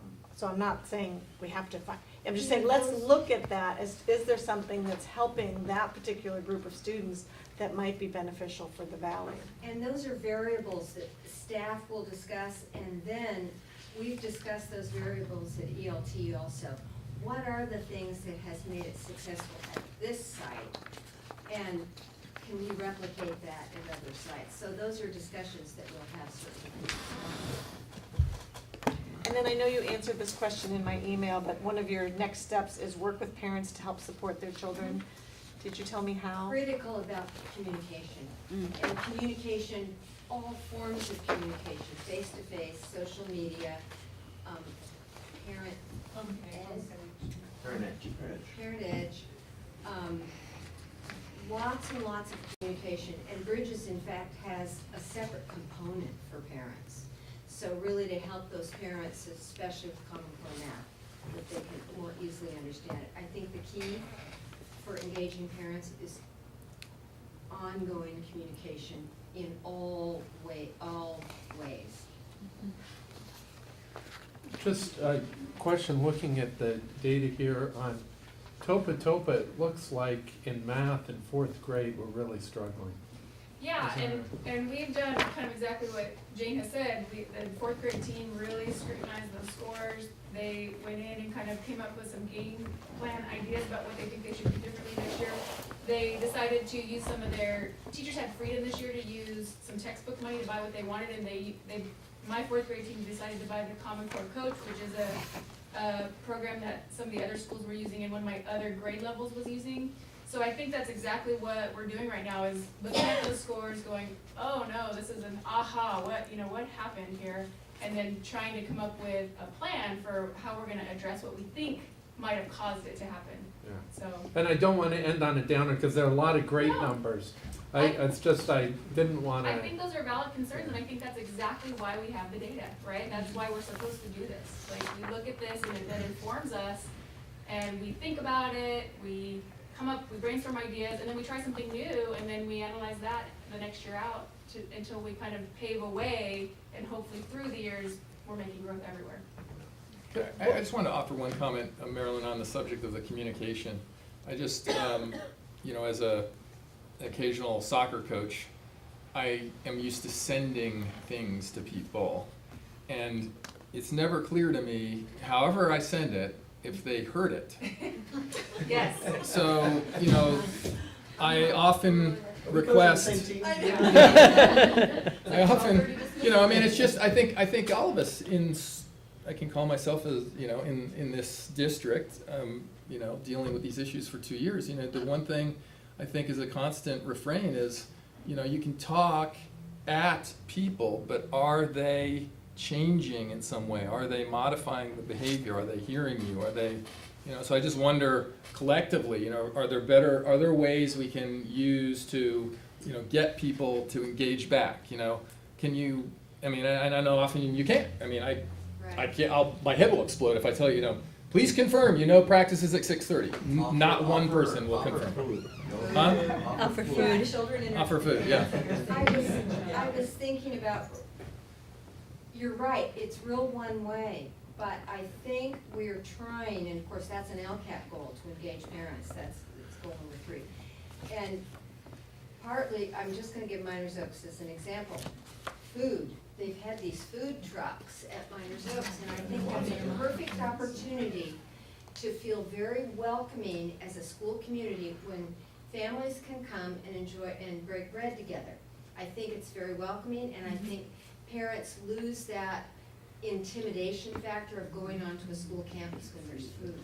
And so it might start slowly, but I think it's a real good way to engage parents. You know what's been neat about that too? We've had people that just live in the area who do not have children, and they now are catching on to when we do the third Wednesday of every month. They just come strolling in and get their dinner, and some of them sat at the curb, and I've gotten to meet people, and I think it's a great investment because no matter what school it is and no matter what school's doing it, getting people out in the community to connect to our schools so that the next time we seek their approval on a bond or something, they have a connection to some site, and maybe they'll help us out. Go an alumni, get a lot of alumni to come too, which is really Just two final thoughts. All right, so Hank has a couple Just of real words. quick, a couple things.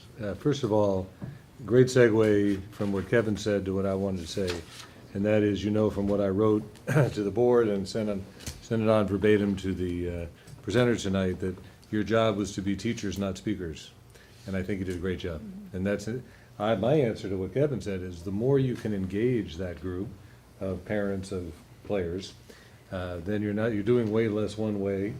I know it takes more time, so maybe collecting people to be sure they understand the purpose of the practices, the time of the practice. By the way, that never happens in football. Okay? It's only that international soccer thing that happens. Okay? But anyway, you really did a great job, and I commend you, because we covered a lot of material in an hour and a half. That was really great. Second thing, I want to roll back the tape to that mess that we got into a little while ago, and I'll tell you exactly what I was attempting to say. What happened was we were conflating, or we sort of conflated, the Ojai Unified School District situation with the county situation. Let me be clear on this now. So what I was saying was, if you take sort of the general numbers of grades 3 through 6, I'm even going back to elementary now, 3 through 6 in ELA and math, okay? The general means are, averages are, high 30s in math, low 40s in ELA, just generally, okay? That then becomes, in the junior high school, county, I'm not talking about our own now, the county, about 40% math, and be generous, 50% ELA. So you're seeing the gap widen, right? Widen. You go to high school, that 10% gap between ELA and math is triple. You look at the county, the gap is 59% ELA passage, 29% math. At Nordhoff, it's the same, it's just better, right? So it's 36% math, 64% ELA. So it's true, the drop between our own junior high and high school in math is only 3 points, okay?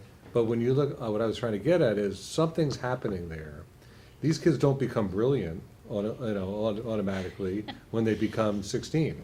Okay, so there's something in that, predominantly, I would say, in the ELA test, because that's where the big jump is. There's a little bit of there's a drop in math as the years go on, but it's not precipitous. I mean, you go from the high 30s to 30. Okay, that's not great, but when you go from low 40s to high 50s, from 3rd, 4th, 5th, 6th grade to high school, that's really different. So I'm just curious, as you look at, that was my point, as you look at the tests, the construction of the tests, what is it about, not just math, because math's always harder, but it gets progressively harder, right? It goes from 5 points to 10 to 30. That's what the gap is, right, at the county. And that was really the point that I was making, okay? We're doing. I don't know if it's worth it or not, but my quick thought, I haven't seen the test a ton, but seeing what my kids are doing, it's much more about skill, elementary, and it's much more about perseverance at high school. Does that ring true? Yeah. Yeah, and so, I don't know, it seems. Well, it's encouraging that kids all throughout the county, children, older children, are doing well with their language skills as they get older, okay? It's discouraging they get less good at math, although it never was that good, right? So county, state, our county parallels the state. The junior high this year parallels the county. Nordhoff was higher, and in general, our elementary scores, particularly in LA, were significantly higher than the county. Math was about on point, right? So it's just something that struck me as I was listening, because I don't get to listen to of the kind of conversation that much. So that was what I was saying, okay? Can I just ask one, or just throw out, again, it's not a question I expect answered, but it's just, Teresa, for Summit, it's very difficult, because I understand, you know, you might have 2 third graders. So I'm wondering, at some point, you don't have to do it tonight, but how, if you can explain to us how we can look at it to see what's happening? Or is there never gonna be a way because the numbers are so small? Okay, I can get back to you on that. Okay. All right, well, thank you all. That was really Good job, everybody. educational and really, and very fascinating, too. It was great. So we're going to take a short break. We're going to break until 7:30. So everyone's Yeah, welcome to join us down in the conference room, which is just down the hall. And we'll be back at 7:30. We're going to move on to 7.4.1. Mr. Cantwell is going to talk about hazardous material abatement. An exciting topic. Nail biter. So as you know, our primary focus during this past summer on Measure J was really at the secondary level, accepting Chaparral. We focused really at Nordhoff and Matillahan, so as we continue to look at phasing out our program, we wanted to look at some priority areas here on this campus as well. We felt that the auditorium, which is used frequently by Chaparral students, as well as is a very clear focal point for the community and, you know, one of the more observable areas from Ojai Avenue, that it really warranted, if you've taken a look recently at its condition, warrants attention. The other building, now this obviously doesn't directly affect Chaparral, but I think is important for us as well, as the grounds building. So the project that we're proposing, you can see that we received multiple bids on the painting contract, as well as we actually went out for additional painting bids, as we did with the other 2 sites, and did not receive responses back. But the work would be to do the actual hazardous material abatement at Chaparral Auditorium, as well as at the grounds building. Chuck is still here. I spoke with Chuck. To his memory, as well as to Craig Robbins, that grounds building has not been touched for at least 30 years, and perhaps far longer. So if you happen to see the pictures we emailed out yesterday, or have seen the building recently, you can see that it looks that way. I was still hesitant, though, to bring this to the board and to support doing that work, despite its very clear and obvious need. Because obviously, if we're taking money away from what could be done at schools, I thought, you know, obviously it's going to take a higher level of, you know, scrutiny. It's going to have a higher level of scrutiny, and it's going to require a higher level of explanation. As we look at a potential departure from this site, if we were to lease or sell any or all the entire portion, what I've received back from Balfour Beatty as well as from Andreas is that that sort of abatement will need to be done before any future development could occur on this site. Now the issue is, whose responsibility will it be, the district or the developer? Developer presumably would, in some way, when they're doing their due diligence over that 12 to 24 month period, identify the areas that need it and in some way adjust their lease price, or at least that would begin the negotiation. So knowing that in some way, either in a reduced lease amount or in the need for us to do it down the road, I felt it made sense for us. Again, it's such a clear eyesore. It has an environmental concern that right now we do see some paint flaking off that we just have avoided touching in the past, to avoid the need to kick in the full abatement. That really is time for us just to go ahead and do it, knowing, again, either way, if we are going to leave this property at some point in the future, it's going to need to get done at that time. So why not enjoy the benefit for the next period of time? So that's the rationale on the grounds building. Again, as we talked about, the real focal point of the auditorium, and the likelihood that regardless of what happens to this site, that everything we've heard so far is that in some form that building will remain. So again, something that students of Chaparral can appreciate and enjoy now, as well as the community, and then into the future will be an asset.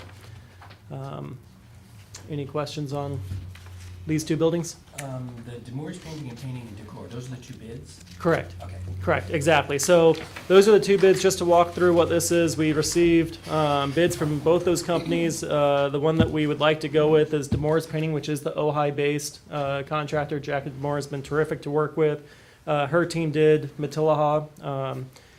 We then, in addition to needing to do the painting, we actually have to do the testing prior to and then following the abatement you're not allowed to use the same contractor for the test work and the actual abatement itself. You know, rational that you wouldn't have the watchdog be the person who's receiving payment for doing the work. So let me ask you a question about that. So Mhm. how do we know there's lead paint there if we haven't done any environmental consulting yet? So we already have, so it was a requirement that we actually do testing at all of our sites, and that was why we did include a place to grow this summer as the last site that for some reason it just had been not prioritized in the past.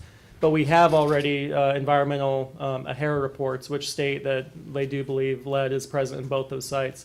I've actually also walked the sites with each of these contractors, and again, in their professional expertise, they said instantly that they would agree with the AHERA report that it's very clear that these buildings have. But we still have to pay $6,000 for a report? Right, so the report is a state requirement that you both are testing the front, but also then once the abatement occurs, that you actually can validate that the hazardous material has been properly abated, removed, and is no longer an environmental threat for the property. So do we have bids on this stuff, or are these just singular sources of this service? So this has been, FCG is who we've used over the past 2 years or so for this work. We also used Tabara and Company. ACG consistently came in below Tabara, and so when we were going out for this, we have a existing relationship with them. They've been the low bidder in the past, and so on this project, we've been focusing on them. How about the abatement? Was that bidded? No, it was not. I was just happened to be looking over our bylaws. It appears that anything over $15,000 would require a public bid. So, very good lead into the board policies that we'll discuss in a few moments. That's absent having CUPCA in place. With CUPCA in place, if you have a list of qualified contractors, which we do, and we have CUPCA qualifications, then you can go out to any of the contractors on that CUPCA list if it's under a $175,000 project. So what would be the reasoning for why we wouldn't want to at least, we can see with Demores and Painting and Decor, the two bidders on the painting, we're saving almost $10,000 by going with Demores, and we would only know that because we had multiple bids. How about the lead paint abatement? Why wouldn't we seek a similar scenario? I can certainly talk to Dennis and understand a little bit more of his selection in the process over the summer. I don't recall at this time what level of bidding we did for the abatement work that was completed at Nordoff this summer. This is the same vendor that we're using as we did this summer, so I'll have to get back to you on that. Yeah, I'd love to see a bid. I mean, at least know what you're doing. I mean, what we're getting. Mm-hmm. I mean, my concern is what you already raised. I fully support the work at Chaparral Auditorium, but the grounds buildings, I know they're terrible. Right. But the question is, what are we gonna do with them? And if we do something with the property and have grounds buildings at other facilities, and they're demolished, then, and so I look at the bid price and the painting, say, well, okay, it's a few $1,000s, we can, but then we're spending just as much on the testing, and I'm thinking, well, if we're just getting rid of the buildings at some point, that's a lot of money to spend on testing that we don't really care about. Testing and painting, 12,000. So somebody who's leasing would have to do abatement of $20,000, but they wouldn't have to spend $12,000 for testing and painting. So just to clarify, they would still have to do the testing. That's a state requirement. Just the same as if we end up going forward with any other projects on any of our campuses that might lead to a demolition. For instance, we've talked about possibly the library at Nordoff or Myers Oaks. You still have to do testing after the abatement's been completed to establish that the abatement was complete. Even if the building's gone? Right, because what you're concerned about there would be, potentially lead material getting into The ground. ground and The that watershed. sort of thing. Yeah. So yeah, exactly, and watershed as well. So testing, this was, questions you have are the same ones I have. So I think really this comes down to, on the grounds building, I do believe that if the grounds building were at some point in the future demolished, then the $6,000 painting quote would be potentially lost. We'd have the benefit of a few years of a nicer looking building, but otherwise it perhaps would not, it would be lost. I do believe, and this was something that I specifically asked the exact question to our construction management firm, and he did confirm that the abatement test work and the actual work itself would need to be completed even if the building were demolished. Question is, would it be our responsibility, or do we have the developer or partner or whomever's leasing the land be responsible? And then would we assume that they may be offsetting the lease rate or They'll the price it into the bid. exactly somehow. Yeah. exactly. Well, that makes sense. And if we do the abatement and we don't paint, then we potentially end up in a much worse situation than we are. Because all the walls are then more exposed to the elements Exactly. than they were before. Exactly. And it says contingency 10% at the bottom of the page, so does that mean that's a possible increase in the price, or? That's just adding in the reality that as we, are taking things off specifically at the grounds building, and then when it comes to the front benches at the auditorium, that the benches at the auditorium, we're still working on what exactly would be replacing the current tiles with. And so that's part of the contingency, and then also is, again, once as Thane was saying, once the actual abatement's completed there and the wall's been stripped, not knowing the level of decay that we're gonna see in the crucial parts of the framing and wall. We do have RTK studios in town that do tiles that are craftsman style tiles. And they've donated to like the Arts Center, the Ohio Really? Arts Center, so they would be, they're Huh. over on Kenyatta Street, so. Okay. You know, They're- another. They have a lot of extra tiles that they create when they do their murals, so they might have some we That's could good to have. know. Well, Yeah. you said the magic word there at the end. I was just thinking, what about murals Oh, instead of painting? I mean, if there are students or people looking for walls to do murals, like on the parking lot We side. could do or a something. portrait of Chuck. That, I think, just we don't have taggers previous, too much anymore. previous attempts to do murals in town have not met with success with the city council, but just letting you know that, of course, this doesn't belong to the city council. Yeah. But, Well, anyway, so my other concern is, and I'm surprised I'm the first one, because usually I'm the last one on this point, but I'm concerned about the supervision costs on this, the Balfour Beatty costs on these, because we're looking at fairly small numbers here. And what I'm concerned about is like the termite work that we did before, where it was relatively small, but we had fairly high management numbers that went along with it. There would be no reason that they would need to be present during any of this process. This doesn't require their supervision. Now, they have been involved with helping us go out and build this, this is actually their spreadsheet they put together, so they've been involved in the front end of this, but their supervision, that we certainly have staff that are able to confirm work being completed and review, I'd be the one reviewing the hazardous material testing to make sure that our samples prove the abatement was complete.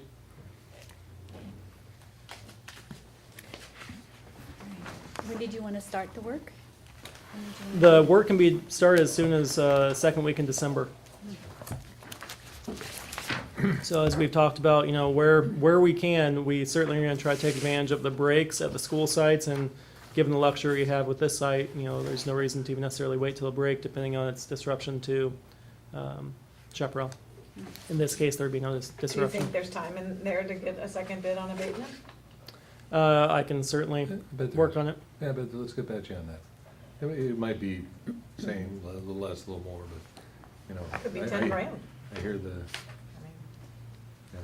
Well, I think we heard that the other company we've usually gone out to bid for is generally higher. That's on the test work, correct. On the actual abatement work itself, I'll have to go back and review our documentation of what we did over the summer, because again, we did do abatement over the summer at Nordoff, both in a number of the classrooms where we put in the new carpet, as well as in the cafeteria.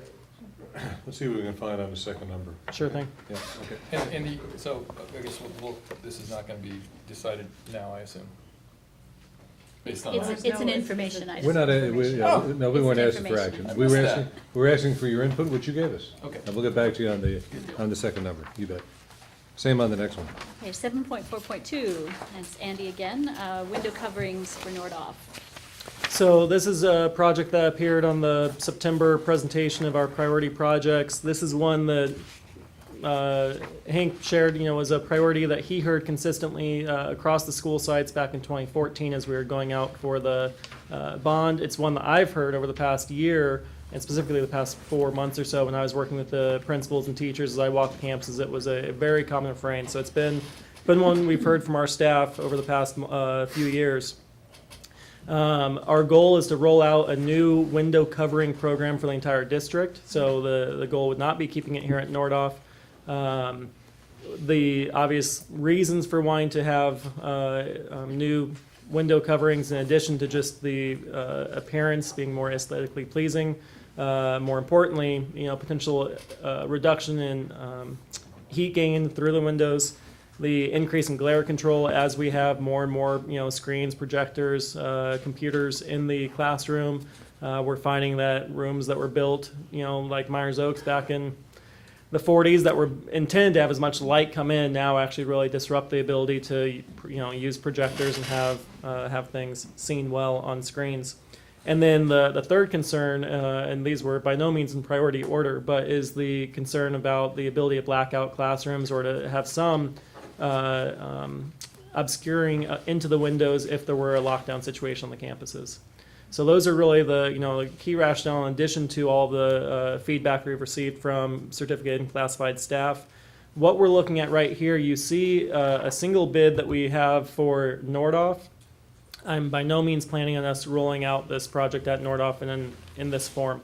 What we're looking at doing, what I wanted to bring to you today was that this contractor would like to go to one classroom, that's B3, Bronwyn Cole-Michael's room, and actually have that be the test room because they've got a number of different types of windows, the very long ones that you can think of in the B wing there, as well as some different shapes. So that way you can actually see what the roller blinds, which would be a new design for our district, what that would look like. And there's even a few different color options on the back side. On the front side, the side that'd be facing out to the public are white, but it would allow folks to see different options on the back side, different levels of darkness. Greg and a number of teachers have been involved in this process so far. And again, this is just a single test room. Assuming that we get support and buy-in on this option, at that time is when we're going to go out to bid for Nordhoff. So I can assure you that there will be no bid that we'd be accepting that would be higher than dollar amount you see here, but I wanted to give you guys an idea of what the general cost of this may be if we are looking at a rollout across all 8 campuses. This could easily run into the $300,000 to $500,000 price range, but one that really I do think impacts teachers in their classrooms significantly. I would like to see what these look like because Would love to have you come take a look once they're installed. fantastic, yeah. Because it just seems in touring the different schools that the thing that tends to look the worst in every classroom are the blinds. Agreed. No question. I agree. And well, maybe they've been there for 40 years. I don't look that great after. Well, some of them are do-it-yourselfers. too. Right, I mean, absolutely. We've had people come in like, dad or husband or wife knows how to put up blinds, and like Monday they're new blinds compared to Friday. It's like, and it's really a hodgepodge and it's a total mess. But I'm hoping the technology has improved a little bit. I don't know. The Yeah. longevity, yeah. Right, and so That's we the- have, with this firm, we've actually gone out for 3 levels of options, different types of blinds. And this has been the one that Nordhoff has supported and sold on, as well as based on their professional expertise as a vendor, as well as Dennis, really believe makes the most sense. It was the most expensive. The other 2 options were $56,000 and $60,000 or so. So $10,000 to $15,000 more to go this plan, but these are ones that really are going to last much longer. Not the aluminum blinds that we see in all these classrooms missing a number of the coverings. So I have a couple of questions. Mhm. This is not directed at you, but Okay. in general, what I've been hearing in school sites on things sort of like if a school says, hey, to the PTA, can you help us purchase XYZ, is that then the PTA goes out and finds the same thing online, Amazon or whatever, for a third of the price. Hmm. So it doesn't seem like, as a school district, we're looking for the best deal on. So this afternoon, I didn't know what you were looking at, but I just put in, vertical blinds on a 6-foot wide door, window. So, obviously prices were like $50 for a window. So here they're about $230. Obviously, I'm not comparing the same thing. Right. But, and then I have a cousin in Chicago who is a contract, he installs things. And, basically he said, so generally the norm is installation costs are about 25% of the cost. So like if you say, I'm installing this, it's about 25% of the cost. Now, he said it might not show that way on the bid, but basically he would increase the price of the material and lower his cost of installation to say you're almost installing it for free. But really, if you went to the paper, right? So my question would be could we ever look at either using our own, plant supervisors to supervise somebody that's hired just to install, right? I mean, what's the prevailing wage on someone, if you hire someone for 2 months to install blinds throughout Nordhoff, what would you be paying them? And would that be cheaper? And then also, have we looked elsewhere and see, not a company that's, I've priced window products. Obviously, it's way expensive for this type of company compared to, Lowe's or Home Depot. So, I'd have to look into that more. One thing I'll say is that you nailed it with prevailing wage, because I don't know that it would be an appropriate way, both legally as well as it kind of sounds a little bit like the Band-Aid approach at times that we've had taken in the past that have led to things not having their full, usable life that you'd expect, or the warranted life, by trying to buy something through a Lowe's or Home Depot and then having someone who doesn't have an expertise in that actual area working on the installation. But when we're looking at actual window covering companies, Dennis did go out to multiple firms seeking bid, and this was the only one that we were able to get in touch with that actually does have evidence of prevailing wage offered. So none of the other ones work in school settings, and none offer prevailing wage. But I again assure you that we'll search broader before we actually, we're going to be recommending this firm versus any others. So to go back to that question, Kevin, about the 15,000 versus the 150,000, if it's under 150,000, it still has to be prevailing wage? So like Moore's painting is anything over 1,000 has to be prevailing wage. Okay. Yeah, we lots of different thresholds that come into play depending on what we're talking about. But with prevailing wage, anything over $1,000 requires prevailing wage. Different from whether or not it would be subject to DSA. Different than whether or not it would be subject to the percent of overall project that must go toward ADA enhancements, which is different than whether or not we have to go out to bid versus using an approved contractor from our CUPCA list. And obviously, we don't have the staff right now that would be able to install this ourselves. Because it's not that I've installed blinds, and I'm not very talented at that. So, But you have these big ones like this? Well, they're doing that kind of work, Chuck, all the time, right? Yeah. They're used to dealing with, right? If this fell down, Chuck's group would come in and fix it. Okay, I'm just asking. But we don't have that. What I'm saying We is we're do too not. busy. Yeah. And we don't have and I wouldn't think they have the expertise to be doing a full rollout across the district on shades. I don't. Can you remind me what, I'm familiar with the concept of prevailing wage, Sure. But it's not clear in my mind right now. Is it an hourly rate? Is it a discrete amount of money that someone has to be paid at least? Correct. And what is that amount? It varies depending on the. The particular job? There's like a schedule? Yeah. So, I don't know what prevailing wage for window installation is. But it is, there's a chart, by type of work, level of skill level, that kind of thing. And we'll send it to you. It may blow your mind when you see what those numbers are. They're not anything like you would think they might be. and I vaguely remember there were some areas where we didn't require prevailing wage. Yeah, well, that was what Andy was trying to get at. It's pretty infrequent.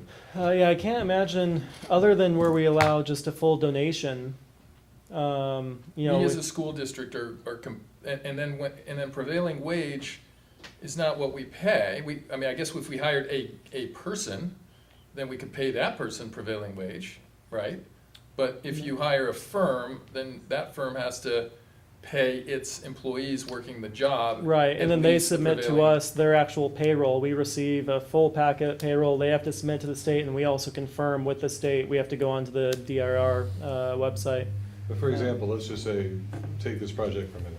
If we bought all of the material from a reputable company, would we have an option of hiring a person to work for a month or two, but I'm just making up the time, to install what we bought, as opposed to going through the company to install it on their basis?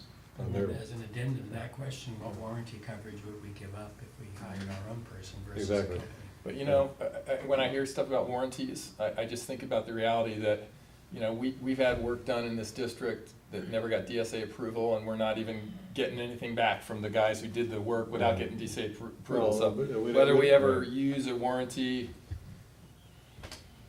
so. Right, and it's not, I don't know anyway, about warranties. so the question is hiring a designated expert, as opposed, who would work for us, as opposed to working through the company from which we bought the material.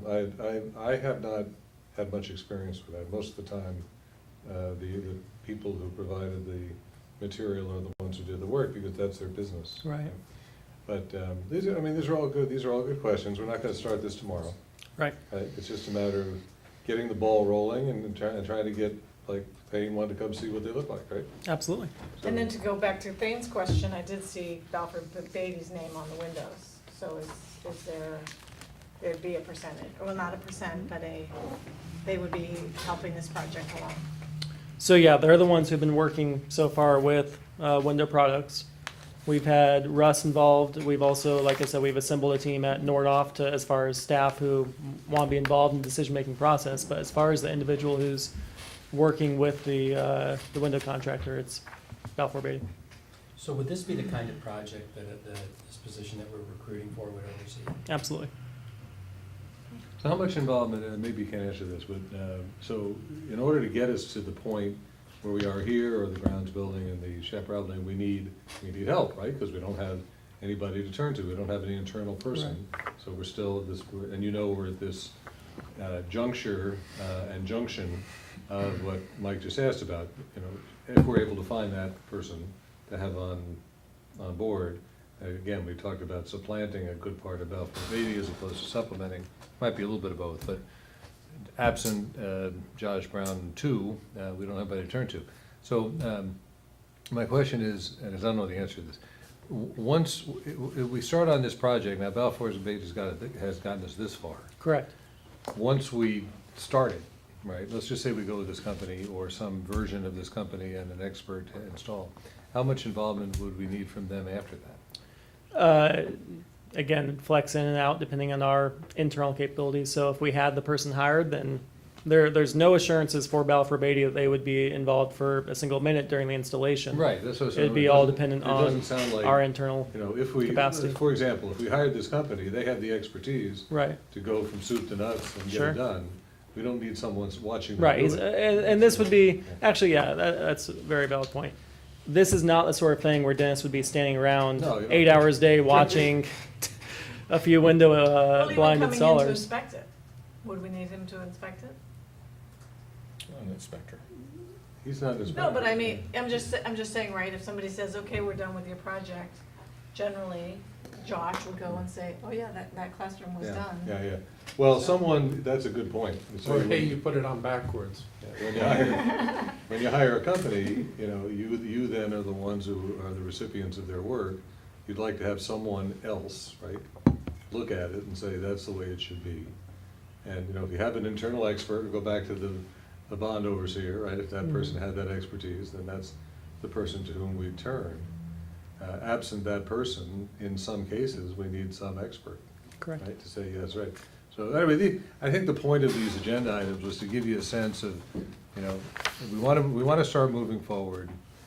These are not big ticket items, but we wanted to let you know that we were doing it, and we certainly were aware that you were gonna have questions, which you have, so we have to do some follow-ups, but, you know, we wanted to give you a sense of what we're trying to get done, particularly during the school year. Correct. I just want to say I really appreciate it a lot, and I think That's it's what I was- really important that we have this conversation. Right, exactly. Even, no matter what the outcome of it is, I think it's critical that we have this conversation. Right, just to ask the question, so I Exactly. really Absolutely. You appreciate bet. seeing it. You bet. And That was the point. That was the point. I just have a couple thoughts. First, I think the involvement of Balfour Beatty in situations where the vendor is an expert in the thing in question is, you know, suggests to me potential areas where we can save some money. You know, if we identify a window products management, which we know uses prevailing wage, apparently works with school districts, and we say, hey, are you interested in potentially $100,000 job? Would you like to come to our school, check it out? We're thinking all of our school classrooms will have new blinds. Please send us a bid. I'm guessing they can handle that without Balfour Beatty being involved. And I see a lot of, you know, things that they eliminated here too, you know, like this doesn't include this, doesn't include that, doesn't include storage, utility rooms, et cetera. So, you know, they're perfectly capable of carving out exceptions to their bid. So, Yeah, I certainly understand what you're saying. I do think that we would need to have someone who's unlocking doors for them and walking the site with them, giving them feedback as to, again, what the team at the school site is saying. I mean, there has to be someone on district behalf. If it were Josh, his, you know, monthly wage was, including all compensation and benefits, somewhere in the neighborhood of about $10,000 a month. And Balfour Beatty's invoice to us for the month of September doing this type of work was $9,800. So I mean, I don't think that we're seeing a significant uptick. You know, that we're paying this company 5 times more than if we had an internal, capacity during the school year with some of this initial legwork on getting this work done. I agree with you that where there would be significant unnecessary costs is on the supervision, or for instance during the summer when we're doing multiple projects and they're, you know, on site 8 hours a day for a 3-month period. That's very different. well, I'll also add, you know, if it's Dennis who's doing the walkthrough, I wonder if there's a cheaper alternative, that's you a know? good point. Just like at a law firm. He was, You have, he was you on know, the senior partners, and we don't send our senior partner when it's a document production. Sure. We send the junior associate. Right. So, I mean, again, I'm hopefully it's clear, you know, these questions and concerns will never go away as long as we're I spending appreciate that it. $35 million Sure. bucks. Yeah, I think that's a great point, and I do want to clarify Dennis's role in this capacity is he does actually invoice us at a lower rate than his project manager capacity. He's invoicing us at the superintendent, which is what Richard Jackson was. I know, If I you remember recall, him, yeah. if you recall, Richard was the superintendent. He was the one working with or for Dennis, and he separated his employment from Balfour Beatty on about August 9th or so.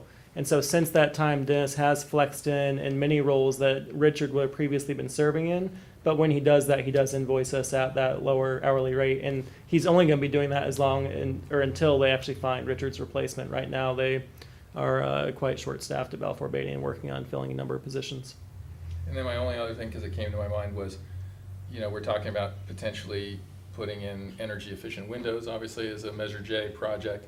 I would hate to spend over $100,000 on blinds, install them into outdated windows, and then a year later replace the windows and then have to reinstall them, best case scenario, and potentially have to use totally different blinds because they're no longer the right fit. So that's something that I would expect Balfour Beatty's expertise to be useful on. Yeah.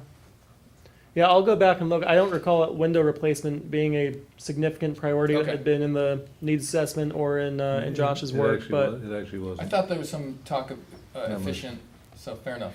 No, not that I recall, no. Fair enough. Okay. I guess a point to be made is we should be training kids to be construction managers. There are a lot of openings. Yeah. Pathways. yeah, really. Yeah, no good. Okay, so now we're moving on to 7.5.1. This is next steps in our potential lease of all or part of the district office chaparral property. And I guess, Andy, you're going to speak to that again? Yeah, I'll be. No, he is. I'll be pretty brief on this. This is a continuation of what Andreas discussed with us at the last board meeting. If you recall, he said that the next step is to pass a resolution which formally adopts, or formally accepts the recommendation of the 7-Eleven committee from 2012. While not necessary and not directly in the purview of the more recent 7-Eleven committee, you will see the resolution acknowledges their recommendation as well. So the purpose is first to accept the recommendation formally. Secondly, to therefore declare this property surplus. And as a reminder, declaring it surplus in this resolution is not an irrevocable statement or move. At any point during this next 3, 6, or 24-month process, the board at any time can declare that the property is no longer surplus. But by declaring it surplus, then the next step would be to authorize the offering of the property to agencies. But remember, under Naylor Act and a number of other provisions that Andreas talked about, he did not feel that there was going to be rights by other agencies to make a claim on this property for less than fair market value. However, we still have to make that official statement, and we'll go through the timeline for that. And then the last step is that authorizes the lease through the public bid process. And again, remember, that is the primary way in which a surplus property may be disposed of, whether it's lease or sale. We have a second process, that waiver process that Andreas talked about, which needs to be done by a separate resolution. That resolution will be coming before the board either at the December meeting or in January. But we want to have both processes going at the same time. The waiver actually has to go up to the state. This bid process, as Andreas talked about last month, can be really helpful in helping us understand the overall market as we receive those bids. Under this bid process, we don't actually have to accept we can decline all bids and we can counter bids.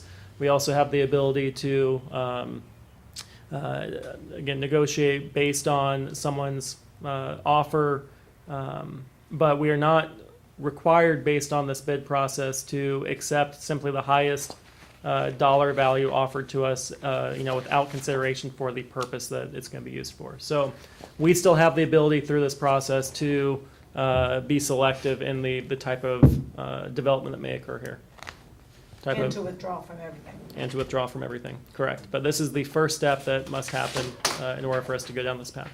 Is there anything, when you put your legal hat on, all right, when you saw the resolution, was there anything in there text-wise that caused you any concern?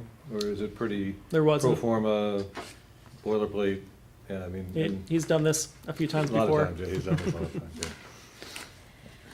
I just have one note here that resolution under exhibit is the dates. The numbers are wrong. It says 16-7-08. It should be 16-17-08. Yeah. So the title's right. Yeah, the title's right, the exhibit's wrong. Okay. But, okay. And the resolution itself is correct. Yes. It's just that little. That one's That number wrong. one, right.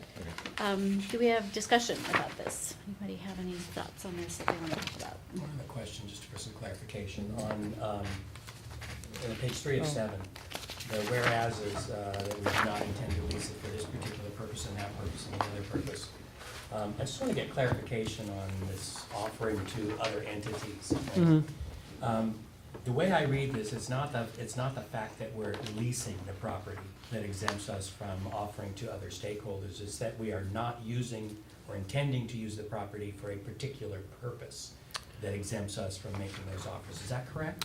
Well, correct. For a specific purpose, those purposes being either classroom space or if a certain percent had been used for public grounds like a playground or used as a park type setting, that may provide certain rights. But exactly correct. Right, Given so it's not the lease or sale. correct, question, lease or it's sale the does not purpose make that we a intend difference. to offer it for. That's correct. Okay. That's accurate. Any other questions?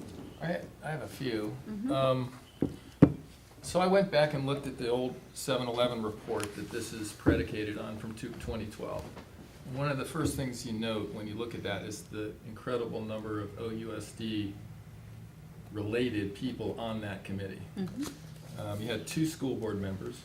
You had Hank, you had Danny Pescateri, you had a teacher, 2 teachers, As far as I could tell, there are only 3 people that didn't have a relationship to the school district. Reggie Wood, Olga Singer, and Bob Kemper. So, And at the time, not Steve Olson. And that He was, had been- that was allowed at the time. He had been involved, right, Yeah. yeah. No, there's no question, there's no, you know, I yeah, I can- didn't list him because I He had know been- he he'd had been formerly involved. been a He was, principal. he was. So, you know, so I never was privy to any of that. I never, none of the information, discussion, anything has ever come across, you know, my desk, so to speak. And I note that this is a really significant vote, even though, as Andy says, we can undo it. This is, of all the votes that have to occur in the process of selling or leasing the district property, there's one that requires a 2/3 vote, which for a 5-person board means 4 of us, and that's this one. So I would be more comfortable waiting until Shelley's on the board, and potentially I would be interested in hearing at least from one person from that committee, you know, about how that all went down. I noticed, you know, we never kind of got there with the last 7-Eleven because they didn't effectively decide to do anything particular with property. But I know one of the requirements is a public, a circulation, I'm reading from the statute, caused to have circulated throughout the attendance area a priority list, basically telling the public, we've identified this surplus space, and then asking for input on the use. I don't remember that happening. I looked at the report, it looks like there was one, the last meeting, a couple people spoke about what should be done with it. But I certainly would expect in this process, for us, we all expect to have a lot of conversations about what to do with the property. So I'm torn, because on one hand, I see this as kind of the necessary predicate to doing all that. On the other hand, I'm really not convinced that we formally followed the requirements when it comes to identifying the surplus property and having a public forum on the subject, and then having this 2/3 vote decision. I was on that committee, as you probably noted, Mhm. and we did advertise extensively about the meetings, and never, you know, I don't think we had more than 2 or 3 people in the audience at any one meeting Until the public hearing. until the public hearing. It And was Which, just. which told people ahead of time that we've already identified this as, Oh, yes. as surplus. Absolutely. I mean, right, and number one, you're correct, I mean, you can see this on the committee. There was some question about this, like, I don't know, 18 months later, right? That some people felt, and it actually came up a little bit when I was talking about Measure J, that it was a heavy dose of school district people, and there was a reading of a document, which is not a legal document, it's just an opinion by people who comment about 7-Eleven committees at the state level, that was inappropriate. Well, I can tell you for sure, I had a direct conversation with our school district council before I constructed this committee, because I was charged by the board to construct the committee. And we advertised pretty significantly in the community. I had to go out and, I just happened to know Bob Kemper. I said, Bob, I need you. I knew Olga Singer. I said, Olga, I need you, you know. You knew Reggie, right? That's how he got on the committee. I mean, it was really that way of getting people on it. Begging. It was a bit of that. Yeah. There was not a lot of interest, because it's like some issues, you don't get interested until something actually happens, right? And so when we had the public hearing, you can see the report, it's not a page number here, but the report of the February 7th public hearing was, I think, quite good and accurate in terms of what people said. The absolute tenor at the table was to move aggressively to do something with this property, okay? And there was we actually had that 11th spot open. We didn't fill that, but it was 9-1 in favor of doing it. The one person who actually was opposed to moving forward to lease or sell all or part of the property was a school district person. And who was that? That was Sandra Hansen. And she'd be happy for me to tell you that, because she No, just that's public record. feels really strongly about it. So she said it many times.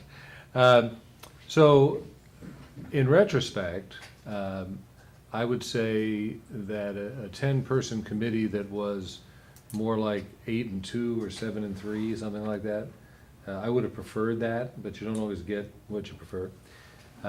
This was the record of what happened. It was overwhelming to move forward. In fact, if I've taken one particular criticism over the years is I didn't move forward fast enough, right? That the implementation of this statement should have been done faster. And my answer was, I met with probably 10 real estate people, and they said that if you tried to lease or sell this property between 2012 and 2015, you'd be crazy because of the market.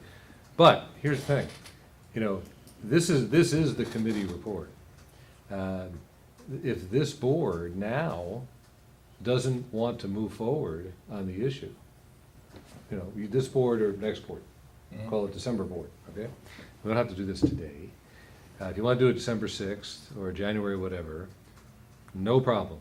We haven't done anything for 4 years, we can wait another month or two. But ultimately, if the board of 5 board members doesn't want to move forward, then don't adopt the resolution. Period. I mean, I can't rewrite the report. I can't reconstruct the 10 people. I thought it was a good conversation. We had the new city council manager at that point is Rob Clark. He explained to us the not one more car rule, right? So we sort of learned that about moving forward on development in this city, county. It was sort of a combination of the two.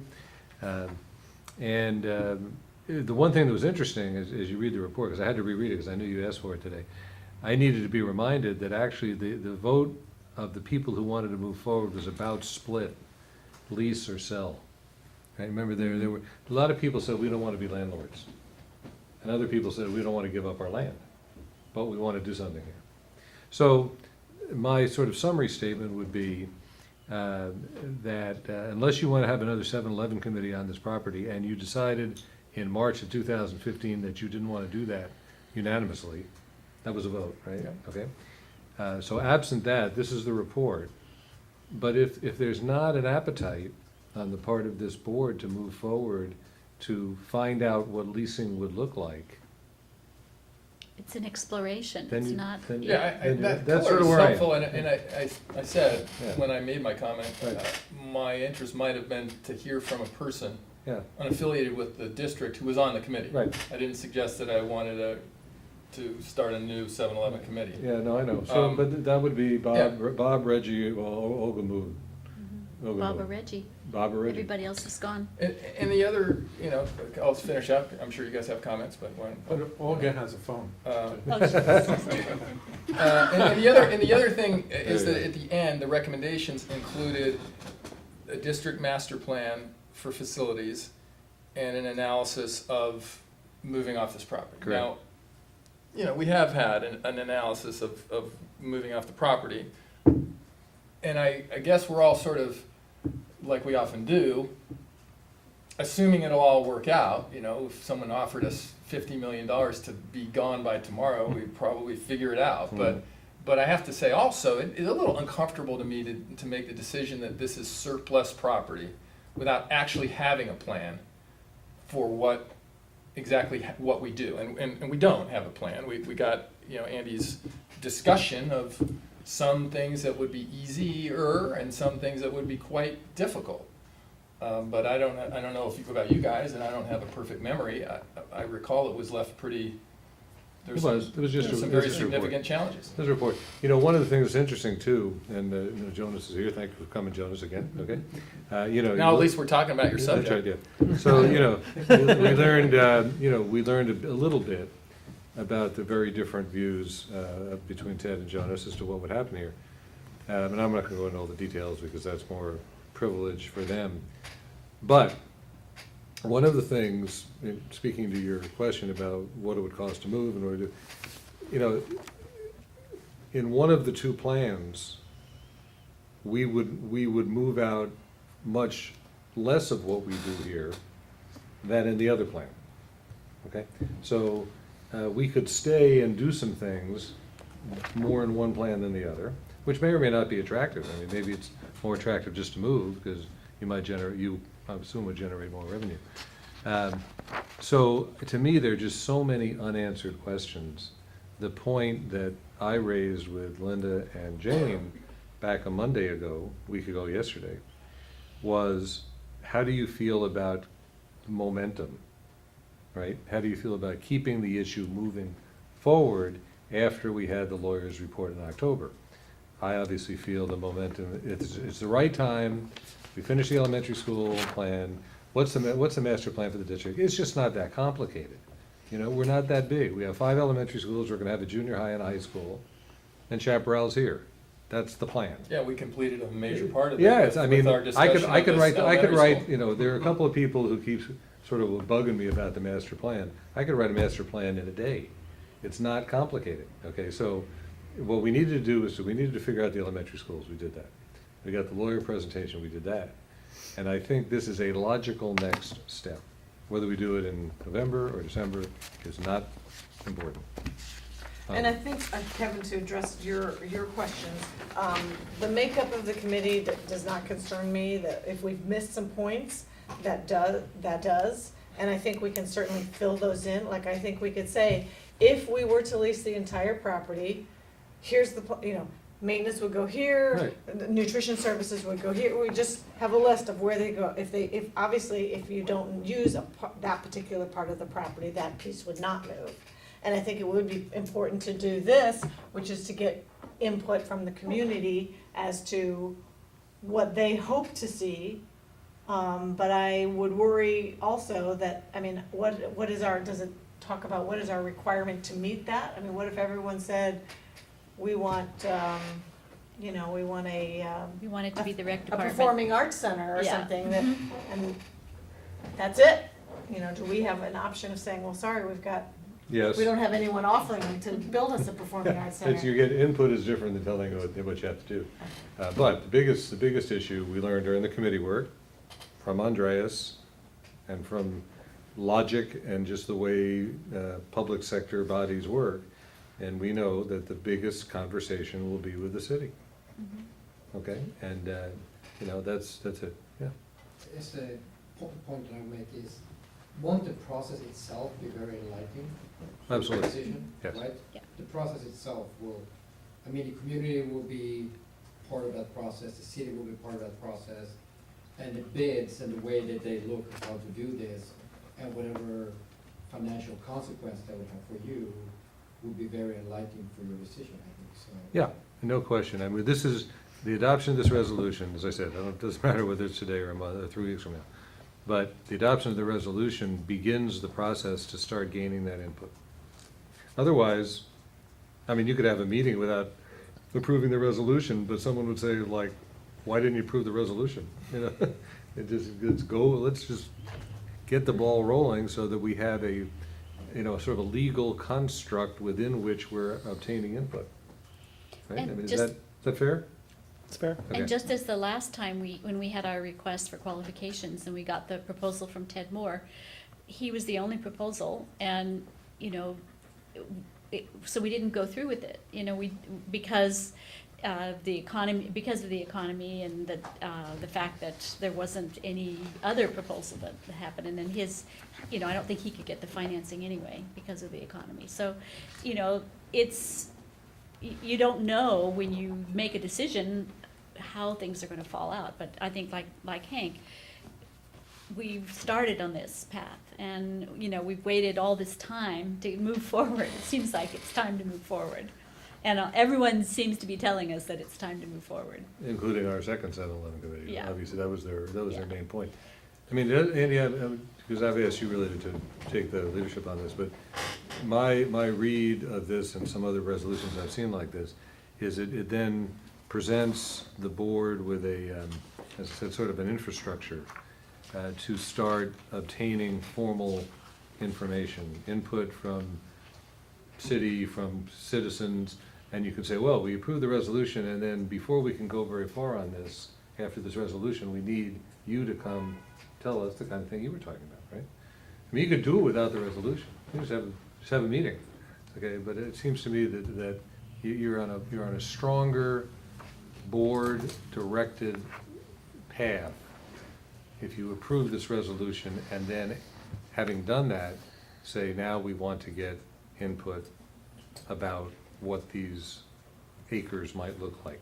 Yeah, and if I was a developer, my first question would be, well, did they declare it surplus property? Right. And if they hadn't, then why am I bothering, you know? So that's sort of how I'm thinking about it. I have a couple of thoughts, if that's okay. So, and as I tend to do, I'll argue against myself. With respect to the committees, I wasn't on the committee, but I was on the board at the time, and there was extensive discussion about it. So, because it took place a while ago, I think even I kind of get the feeling that not that much was done because it's historical. But there was a lot of discussion. Secondly, we have another 7-Eleven committee recently that wasn't on point, but it came to the same conclusion. And so I think we're on solid ground with 7-Eleven committees. Well, That's my Andreas take. said we were like in the 95th percentile. Right, so, On input. on that point, I feel like we're on very solid ground. I love the idea of exploring what can be done. My concern is we're saying through the resolution that A, it's surplus property, and B, that we want to lease it. I see what you're saying. I'm comfortable exploring, but the message the community gets is we're getting rid of the property. Right, yeah, that's fair, and so Andre's still here, once in a while I point to Andra. So, she understands, having, followed the lawyer's presentation, that this is nothing more than a legal step. Right. Now, you know that. You're right. If you put the two words together, we are declaring it surplus property, therefore, at some point, we're absolutely out of here, and people then ascribe, Next week. whatever. Okay. And I have a great deal of faith in Andra, and in telling the right story, and I have a great deal of faith in ourselves telling the right story, but I talk to enough people to know that the message that they're going to get is it's surplus property and you're gonna get rid of it. Okay, so Andrew, it's all on you.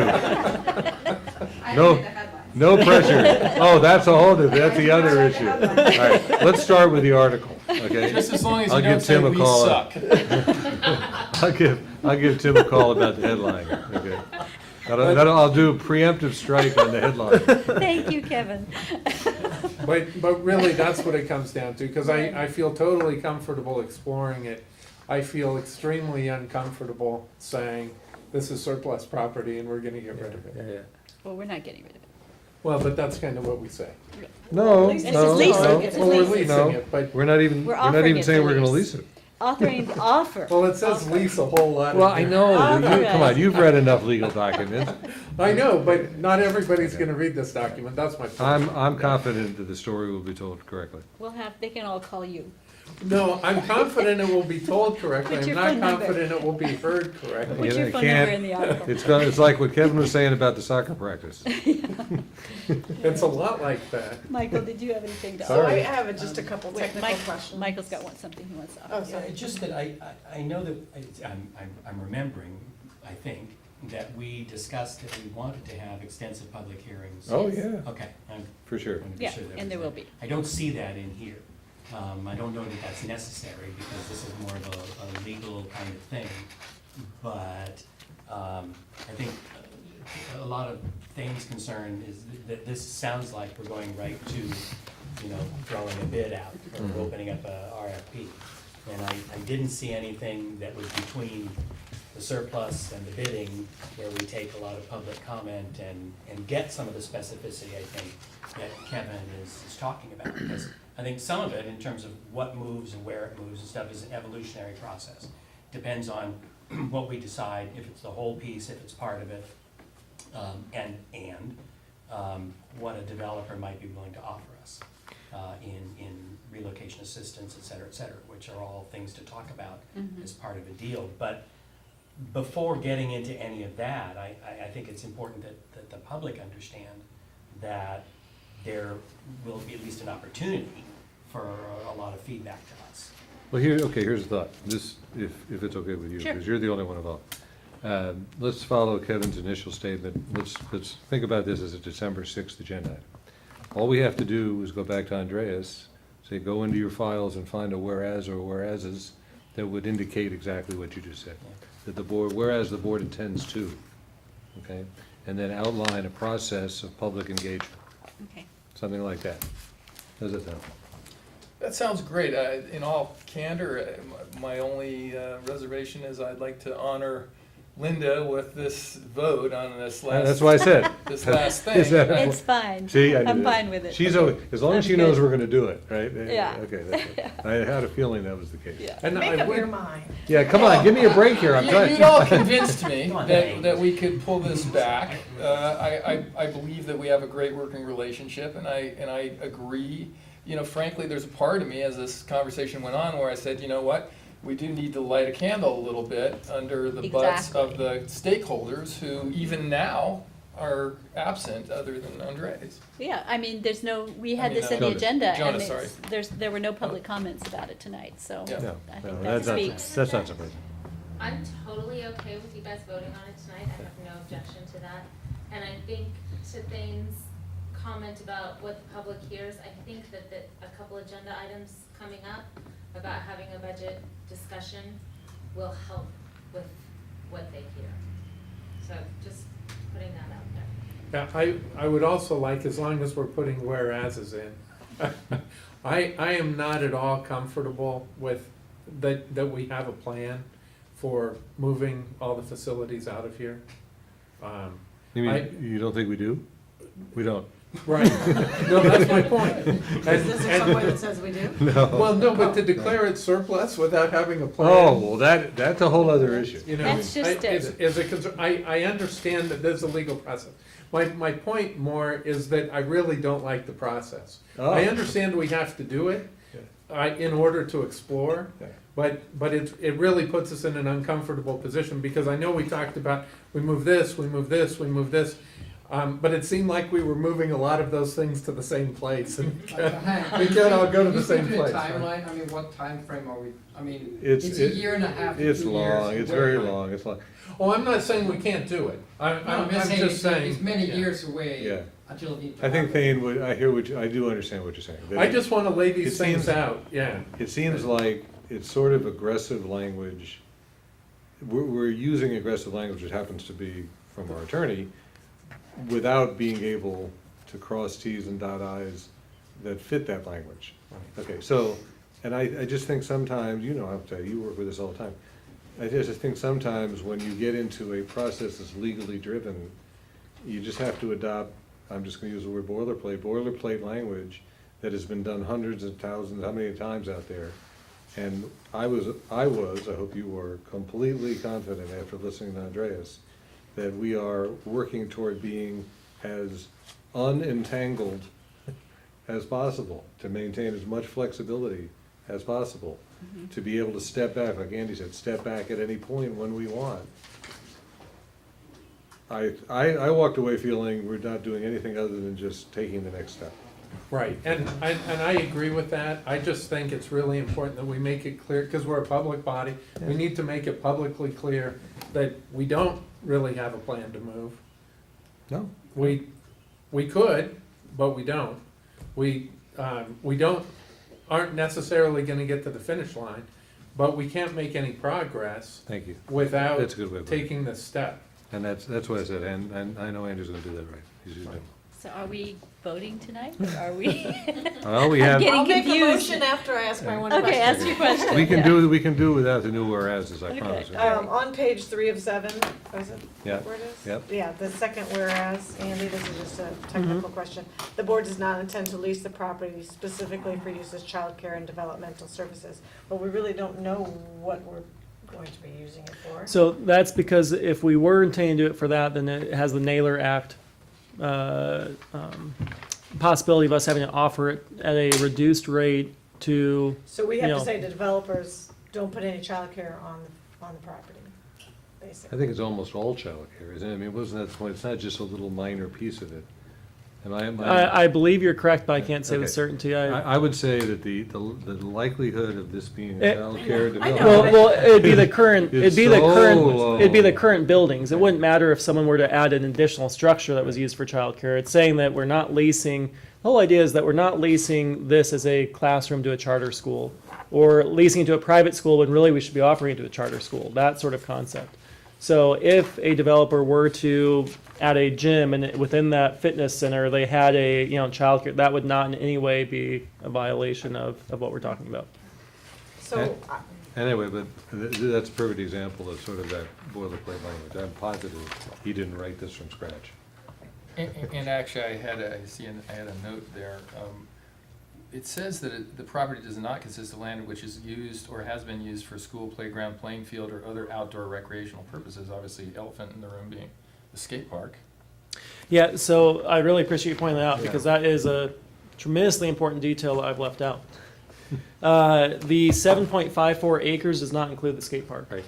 That's not part of the 7.54. If you it's include actually the, with if it. you include the skate park, it'd actually be 8. So the idea was that we have a current existing lease on that, and that the board was interested in maintaining that lease with the city, at least for the duration of that lease, and that during this initial process, we would not be including that as. so it's not surplus? That Correct, is- we're not If we put that identifying. .46 acres on the list, that would have been a really interesting conversation with the city. Tremendously important, though. Thank you, Kevin, for the And fact how that long I is the missed current that. lease on that? I think it's through 2024. That's right. Within a year of That's 2024, about right. plus or minus. That's about right. If for some reason, and I'm not saying this, but if for some reason this board were to decide not to renew that lease, could it then subsequently be declared surplus and brought under this? Certainly. Sure. Well, that would include the parking lot also, correct? Because we lease the parking lot to the Correct, city. exactly. It's that. Yeah. So 7 Okay. years or so from now. Okay. I'm sure it would come to, I mean, what was popular in 1950? Roller skating. Nobody's roller skating anymore. So Yeah. there- we assume at some point, maybe nobody will skateboarding anymore. That's a long way away. Yeah, Yeah. Hoverboards. Do we have a motion? I'd like to propose to continue forward with this and to have a vote on it. To approve resolution number 16-17-08. Yes, Do so, we have a second?